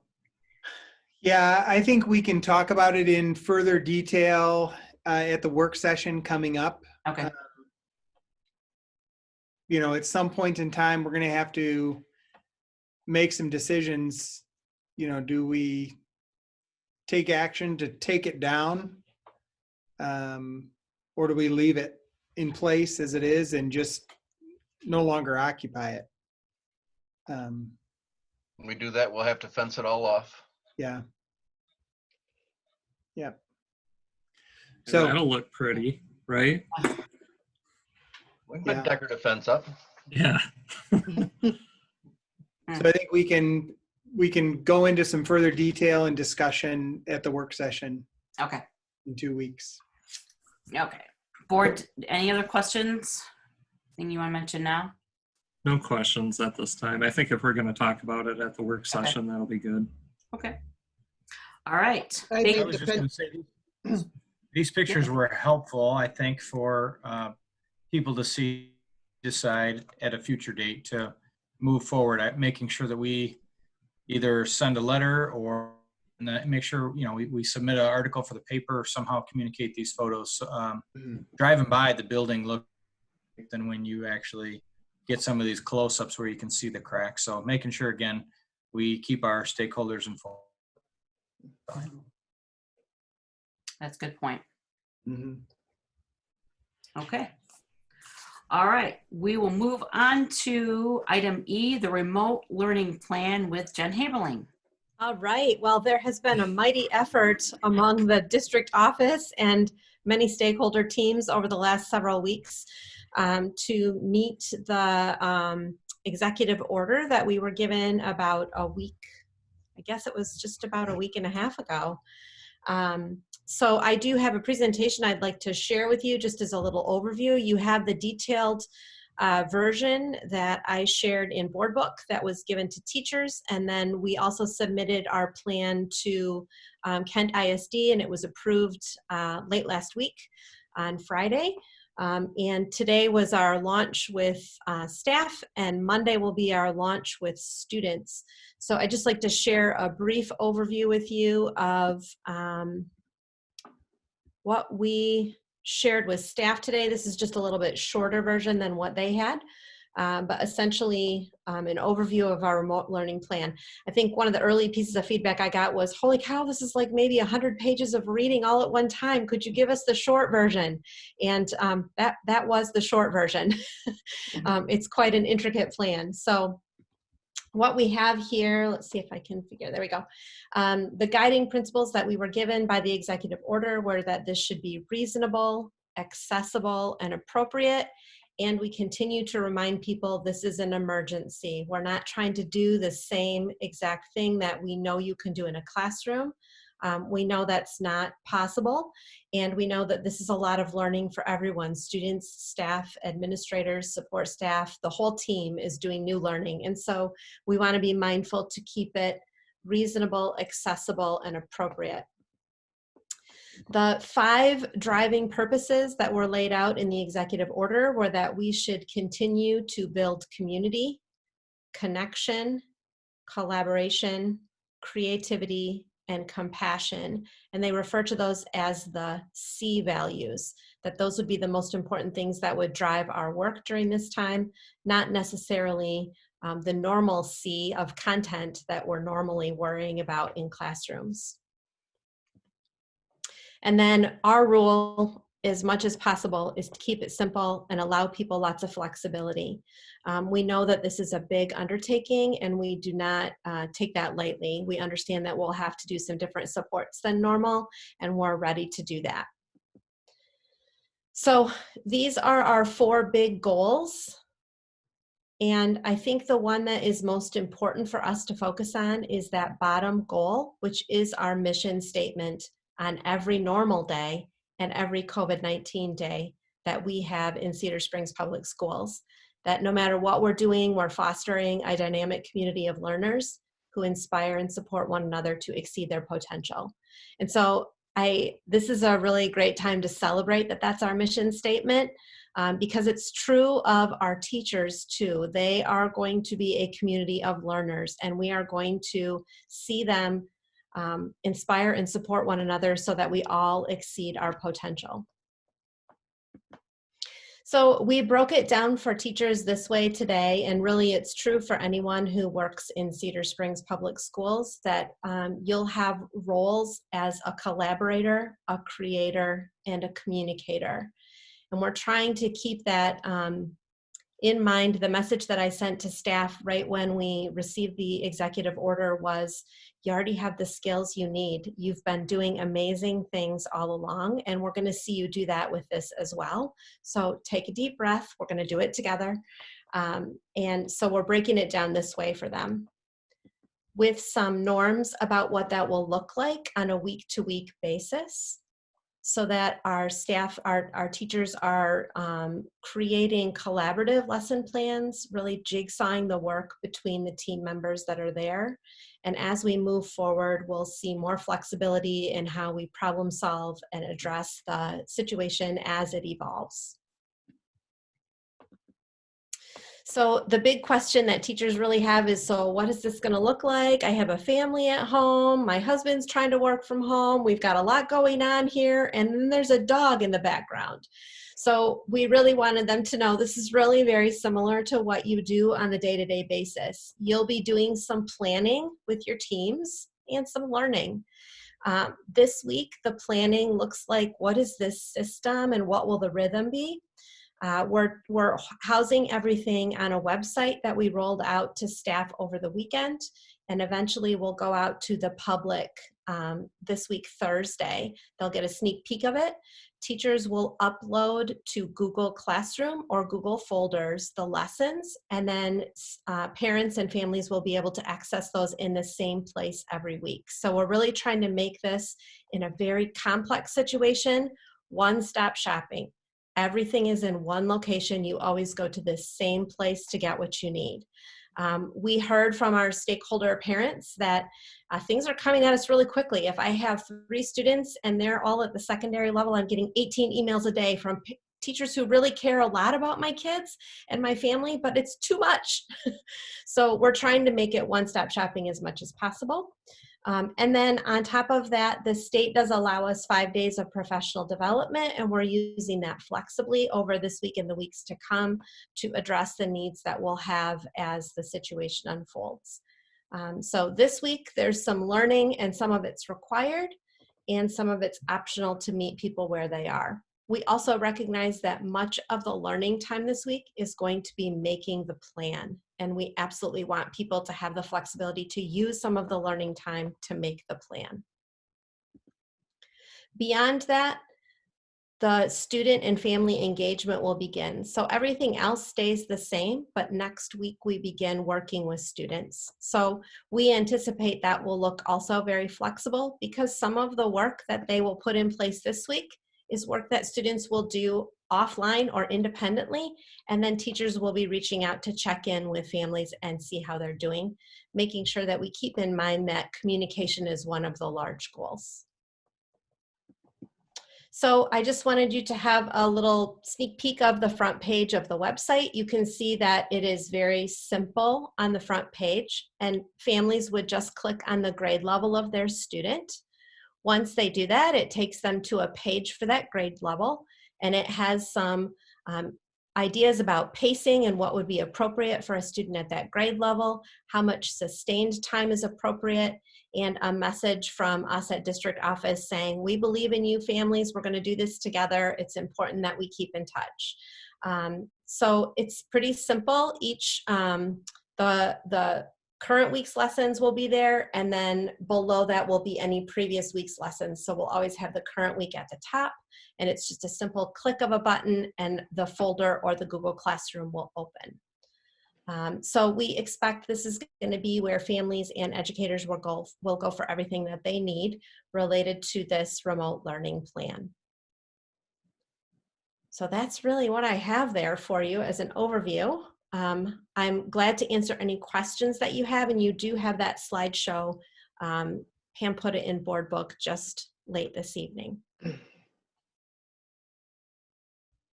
I think you and your team have done a fantastic job, and I'm excited that our district is doing so well. Thank you, Shannon. It's been a lot of work, but there are a lot of great people working on it.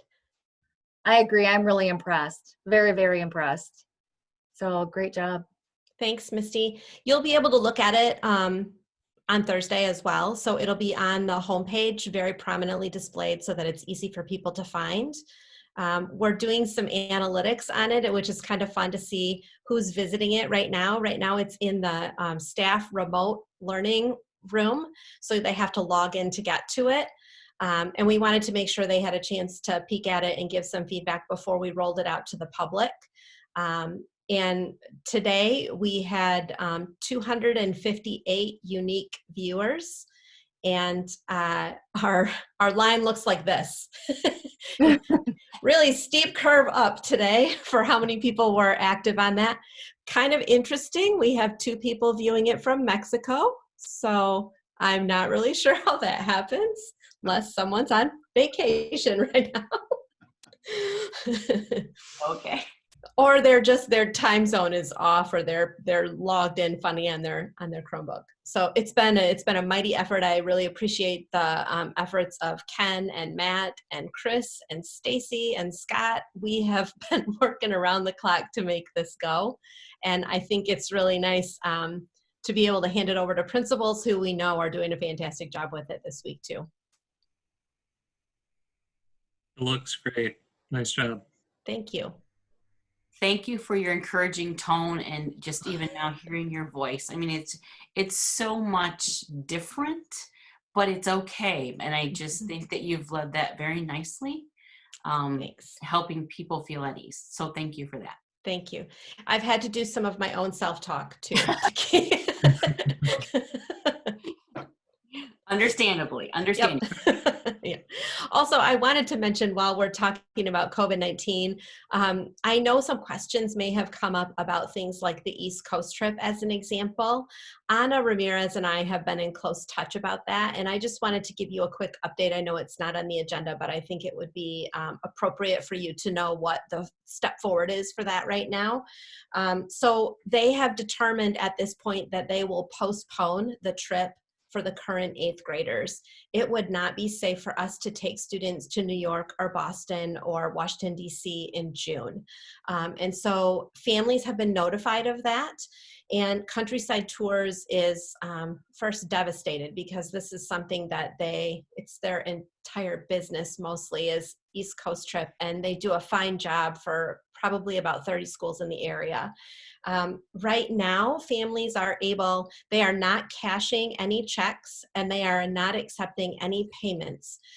Typically, payments are all due by the end, right before spring break. And at this time, they've not accepted any payments since early March, mid-March, when this order went into place for us to be home from school. They are working on a plan with ANA and other local school districts about what the future will look like, and they plan to keep in touch with families about that. Should we decide, one of the options that has been considered is 2 trips next summer. And families would have the choice whether that works for them or not. But should they decide that, we'll be in touch with you as the board in order to make sure that we have the right approval in place for something like that and the right considerations for that circumstance.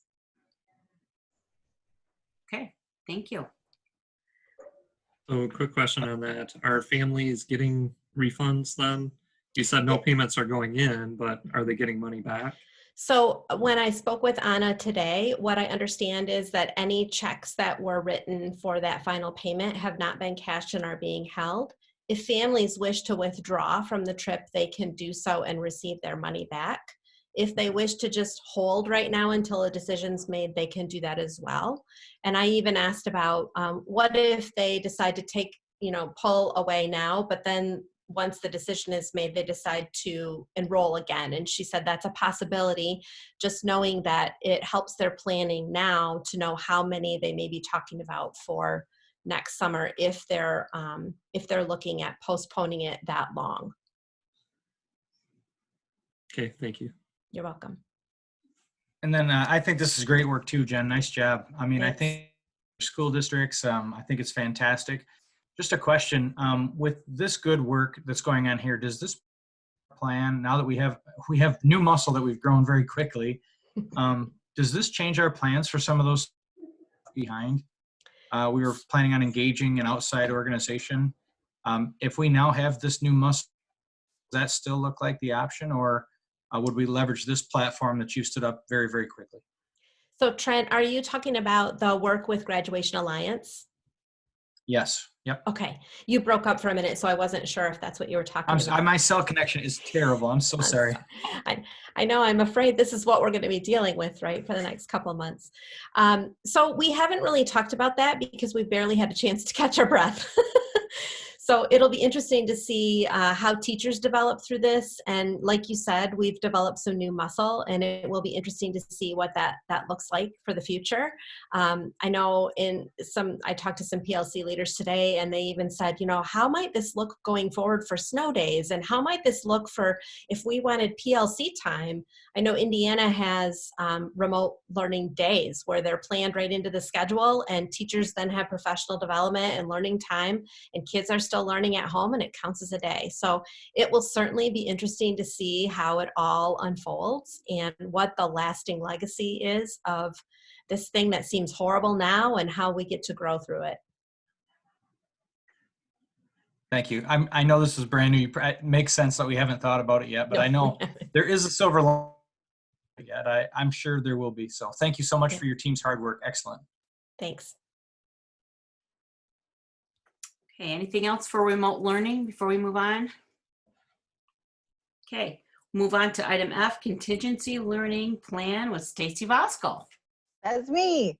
All right. Well, I'm going to share my screen. I created just a short and condensed so you didn't have to look through the entire long one that is attached to the agenda.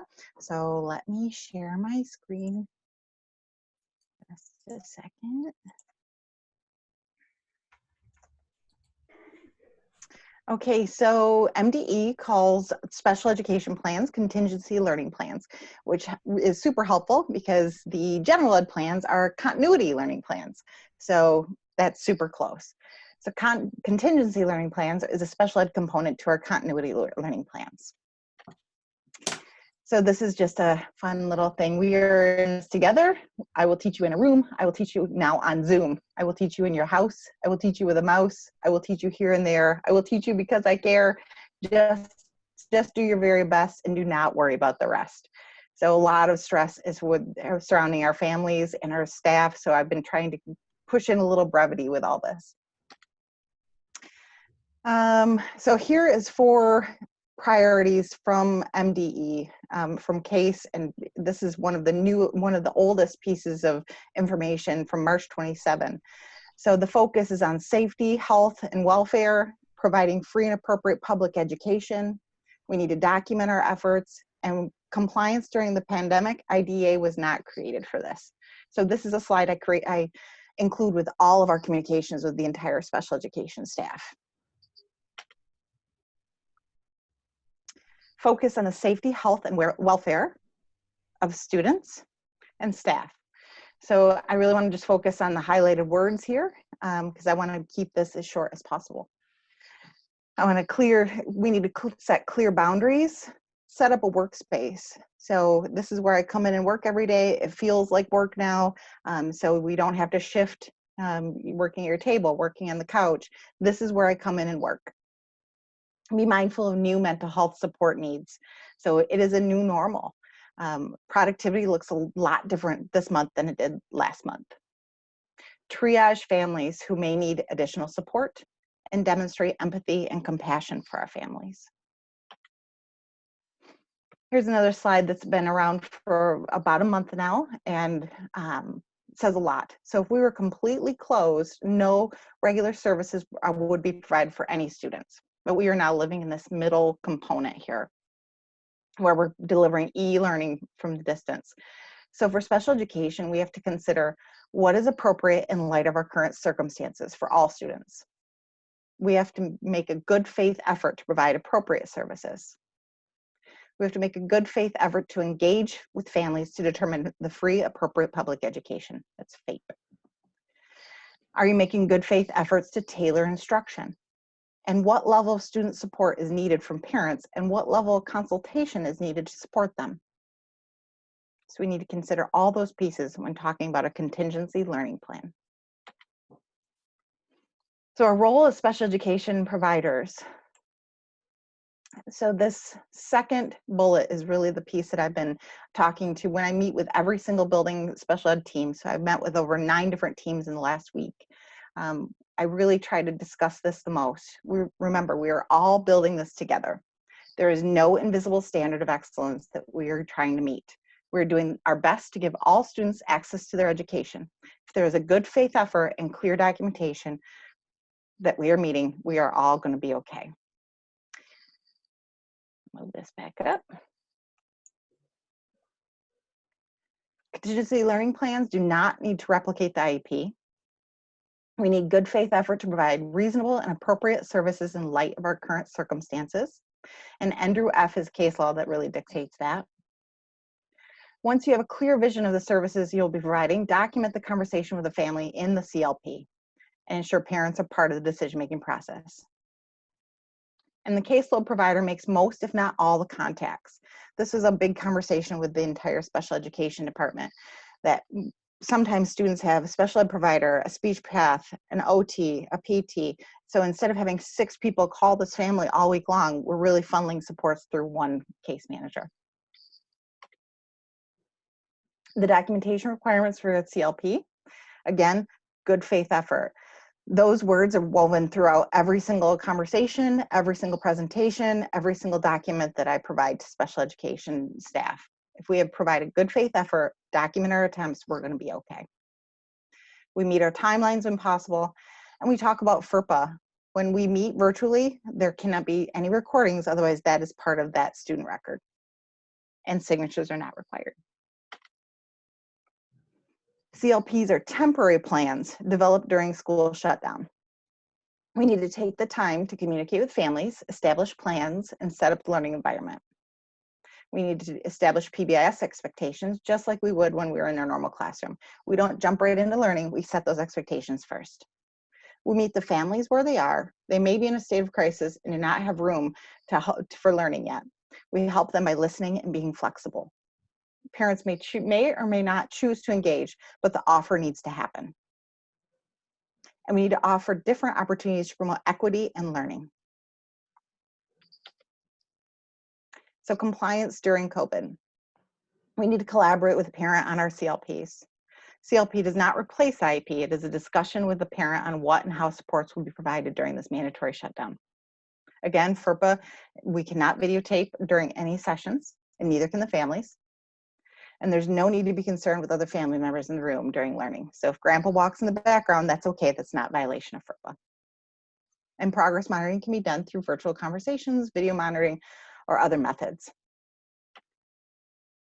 And finally, our next steps, set yourself up for success. Every staff member needs to set up office hours, have a nice workspace in their home, schedule times to consult with your team, review the remote continuity learning plan, the gen ed side of things, reach out to families, follow up with me, your principal, or colleagues to discuss your concerns or ideas, and then develop contingency learning plans for all students with IEPs. And then remember, we can, we will, we are together. So questions? So if a family says, forget this, we're not doing anything, we just document that, right? Yes, it is a parent's right. They may not be in a space to learn at that time. They may be just worried about food distribution. And we can also document that on an LP. I call a family and they say, all I'm worried about is where I'm going to get the next meal for my children, or how I'm going to provide rent. We can say, we set them up with 2-on-1, we set them up with a food distribution through Cedar Springs Public Schools, and that can be on the CLP. That's also on our website, Heidi. We have quite a large family support section that Ashley and Stacy have really done a nice job developing, and then the 2-1-1 connection, as well as connection to food in the area. So we're making sure to hit all of those in the same one-stop shopping place. Okay, thank you. And the CLPs are all brand new learning for our special ed providers. We really rule driven. Stay in compliance and we stay in the rules. And this is brand new for all our special ed providers. This is all new learning. How are they doing? It's so far out of the box. It's so far out of the box. Every meeting, I have almost a script. My husband says he could probably lead these meetings now because he's heard them so many times. It's just all about supporting everyone and making sure everyone knows it's a good faith effort. We have a good faith effort and we're going to be okay. And if you have questions, ask. I've been texting, I've been emailing, I've been Zoom meetings. 9.5 hours was my record one day for Zoom meetings. Not all one. It wasn't like a continuous 9.5 hours. But so it's just meet, and ask those questions, and let's try to figure it out together. Well, again, great work. I love that you talk a lot about this is not the norm, and we're all in it together and do the best we can, and that's a great attitude to have. So thank you. Thanks. And just like that, we've turned into a social. Everyone's a social worker. I mean, everyone's just, it's resourcing. Thank you. It really is. Our mental health team, we meet with them. They're providing tiered levels of supports.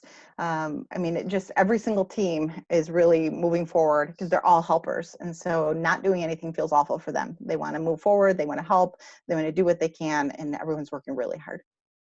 Okay, good. Thank you. Thank you, Stacey. You're welcome. Any other questions, board? Thank you. Okay. All right. Yes. One thing, if I could, it's really important to realize just over 4 weeks ago, none of this existed. And really, just over a week ago, we received notice that we were going to have to go in a completely different direction. And so the work of Stacy's team and the work of Jen's team and Robin DeLine, oh my goodness, just unbelievable. Not only is it incredible quality, but they did it in such a crazy tight timeline. So it's been really remarkable to watch. So outstanding work. Agree.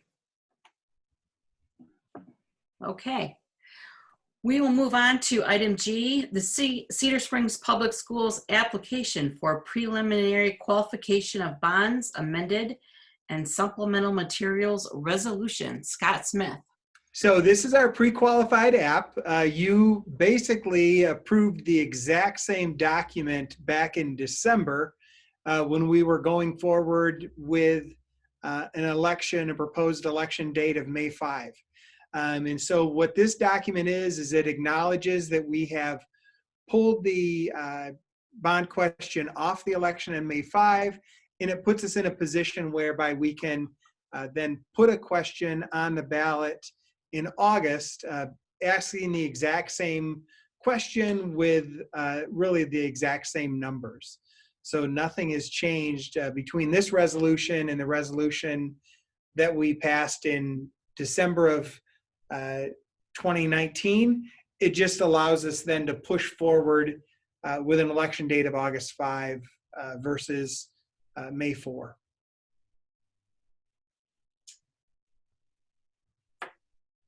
Any questions from the board? Do you think all the job loss and everything that we were talking about earlier with the budget is going to affect the outcome of this election if we go forward with it in August? That's such a great question, Shannon. And I appreciate you asking it. I was actually on a roundtable discussion this midday today with superintendents from all over West Michigan that the team at GMB was facilitating. And we asked that very question, if we pull out of this in the 1st of May, as one possible scenario calls for, I think that's a whole different scenario for our voters than if it's midsummer and we're still not able to, do normal. And so I think at that point in time, in order to put a question on the ballot or to print the ballots in August, they would need about a 3-week window, a 3 to 4 week window prior to the actual printing time. So my guess is if it's still looking very bleak from a financial perspective, we'll have another opportunity to pull it off the ballot in August if that's what we feel is in the best interest of our community. Great. So unfortunately, we had gone down that road before, so we'll know what we need to do. Do we know if we're going to be the only thing on the August ballot, or we don't know that yet? It's a primary election, and so there will be other things on the ballot from, so that will help us. Really, it will be less expensive for us financially to put a question on the ballot in August. And it was interesting. GMB did some just statistical analysis of bond questions in August and May, and when is the best time to put a question on the ballot. And really, August elections typically are favorable for schools, at least in the past, the last 5-year window that their statistical analysis looked at. But a lot more questions than answers right now. Who knows? Yeah. So that's item G. Item H is a policy waiver and amendment resolution that the team at Troon provided its retainer clients. So basically, there are a number of things contained within our board policy document that the Executive Order 2035 overrides. And so what this document, what this resolution does is it acknowledges that there is conflicting information between our board policy language in some cases and the Executive Order 2035. And it allows us to, for the superintendent to make decisions that allow our practice to be in line with the executive order, so that we don't have those crossovers and conflicts. So for example, attendance requirements, graduation requirements, those types of things.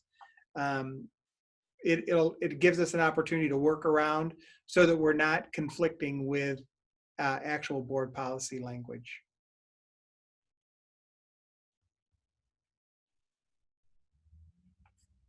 That answered my question of who authored it.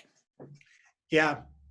And it's funny, we're all doing things behind the scenes, right? So, Matt has been doing an incredible job working with Troon, working with the CSEA, as well as our support staff unions. There's so much work that has been involved in this complex move. And so, hats off to Matt, hats off to Chris for just making sure that our issues were in order from a legal and a financial perspective.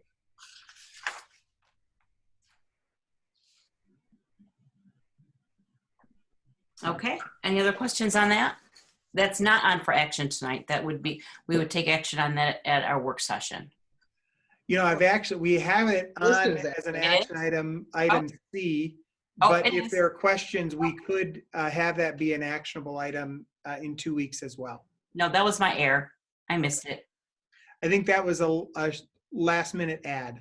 Okay. Or an adjustment made earlier today. My thought to that one would be we probably want to do it sooner than later too. Yeah. Okay. Once things have already changed, you need to be able to change along with it. So yeah, it makes sense. Okay, that's fine. Anything else? Okay, we'll move on to the public comment of our meeting. Even though we're meeting electronically, we do want to hear from any of our visitors that are with us. And so this would be the time that we would hear them. And if we have members of the public who followed the instructions on the meeting notice for registering to speak during this time, they would be unmuted and they would have their 3 minutes to speak and for us to hear their comments. So at this time, we did not receive any electronic requests. We do have the option to give Allison, April, and Tim an opportunity to raise their hand and engage with the board from that perspective. So if any of our attendees would like to speak to the board, they would have that opportunity as well.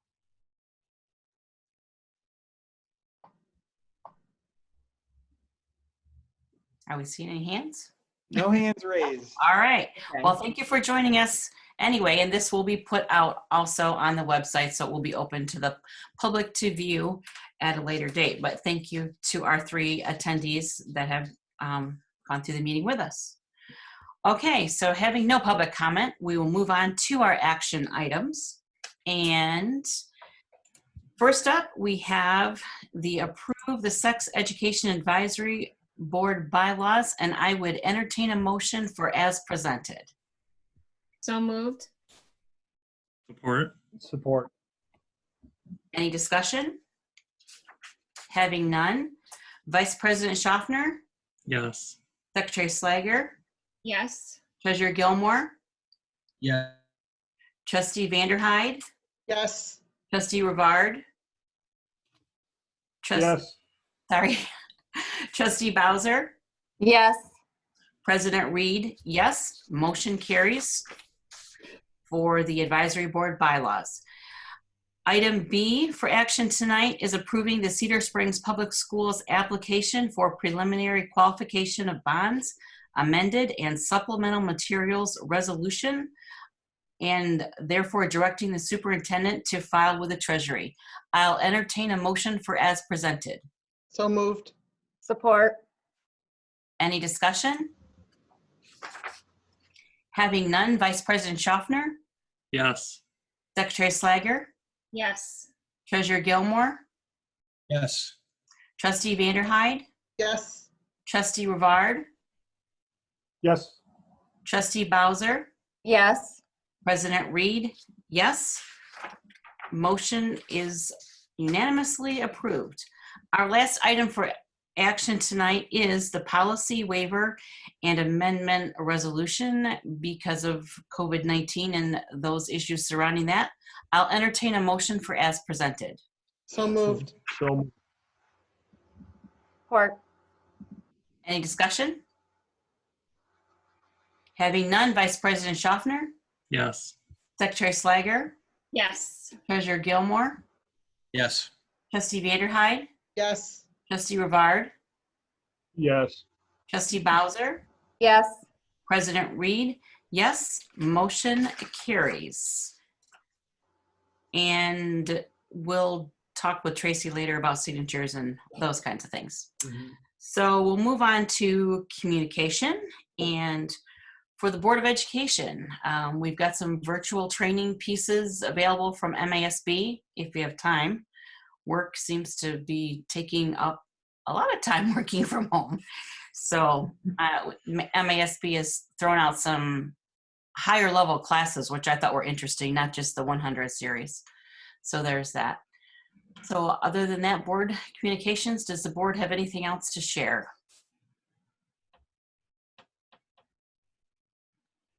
I'm sure it happened earlier. I'm sorry for being late. Had some difficulties. Teachers have been excellent reaching out to the students and doing those virtual class meetings. And I'm sure that was on the gratitudes, but I'm really impressed by the district's ability to move and adapt to this thing that we never thought we'd have to face.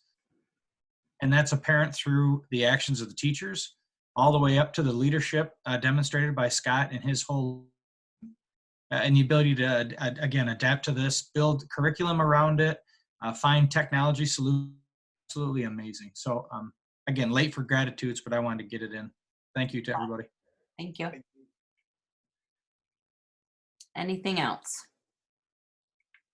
Okay. Scott, you're up. So again, just we've expressed such deep appreciation for the team. There's more to come. We're just getting started. It's just been an honor and continues to be an honor to serve. So we thank the board, to each of you for giving us this opportunity to rally and make things happen for our students. So thank you for your support. And thank all of you very much. Okay, we'll move to planning. Our next work session is April 30th, and that might be a day. We'll hear more if we're gonna be back with any kind of social distancing, but for not, it looks like that's gonna be virtual right now. So we'll be in the same format. So that would be April 30th, 2020, and that start time would be 6:15. So note of that. And with nothing further, we will adjourn the meeting until next time. Thank you. Thank you very much. Thank you. Bye. Have a good night. Shannon, we'll get you a new computer. And we do need signatures from Tracy, Trent, and Heidi. Oh, all right. Sooner versus later. Okay. Yes. Pam had emailed me, and I'm planning on stopping in tomorrow morning. Oh, perfect. What time are you stopping in? She said before 8:30 or at 8:30. Okay. I'll try to make that work, but I will be 6 feet away from you. I won't encroach your space. How's that? Don't get too close. No. Okay. Well, I'll get there tomorrow morning as well and get my signature.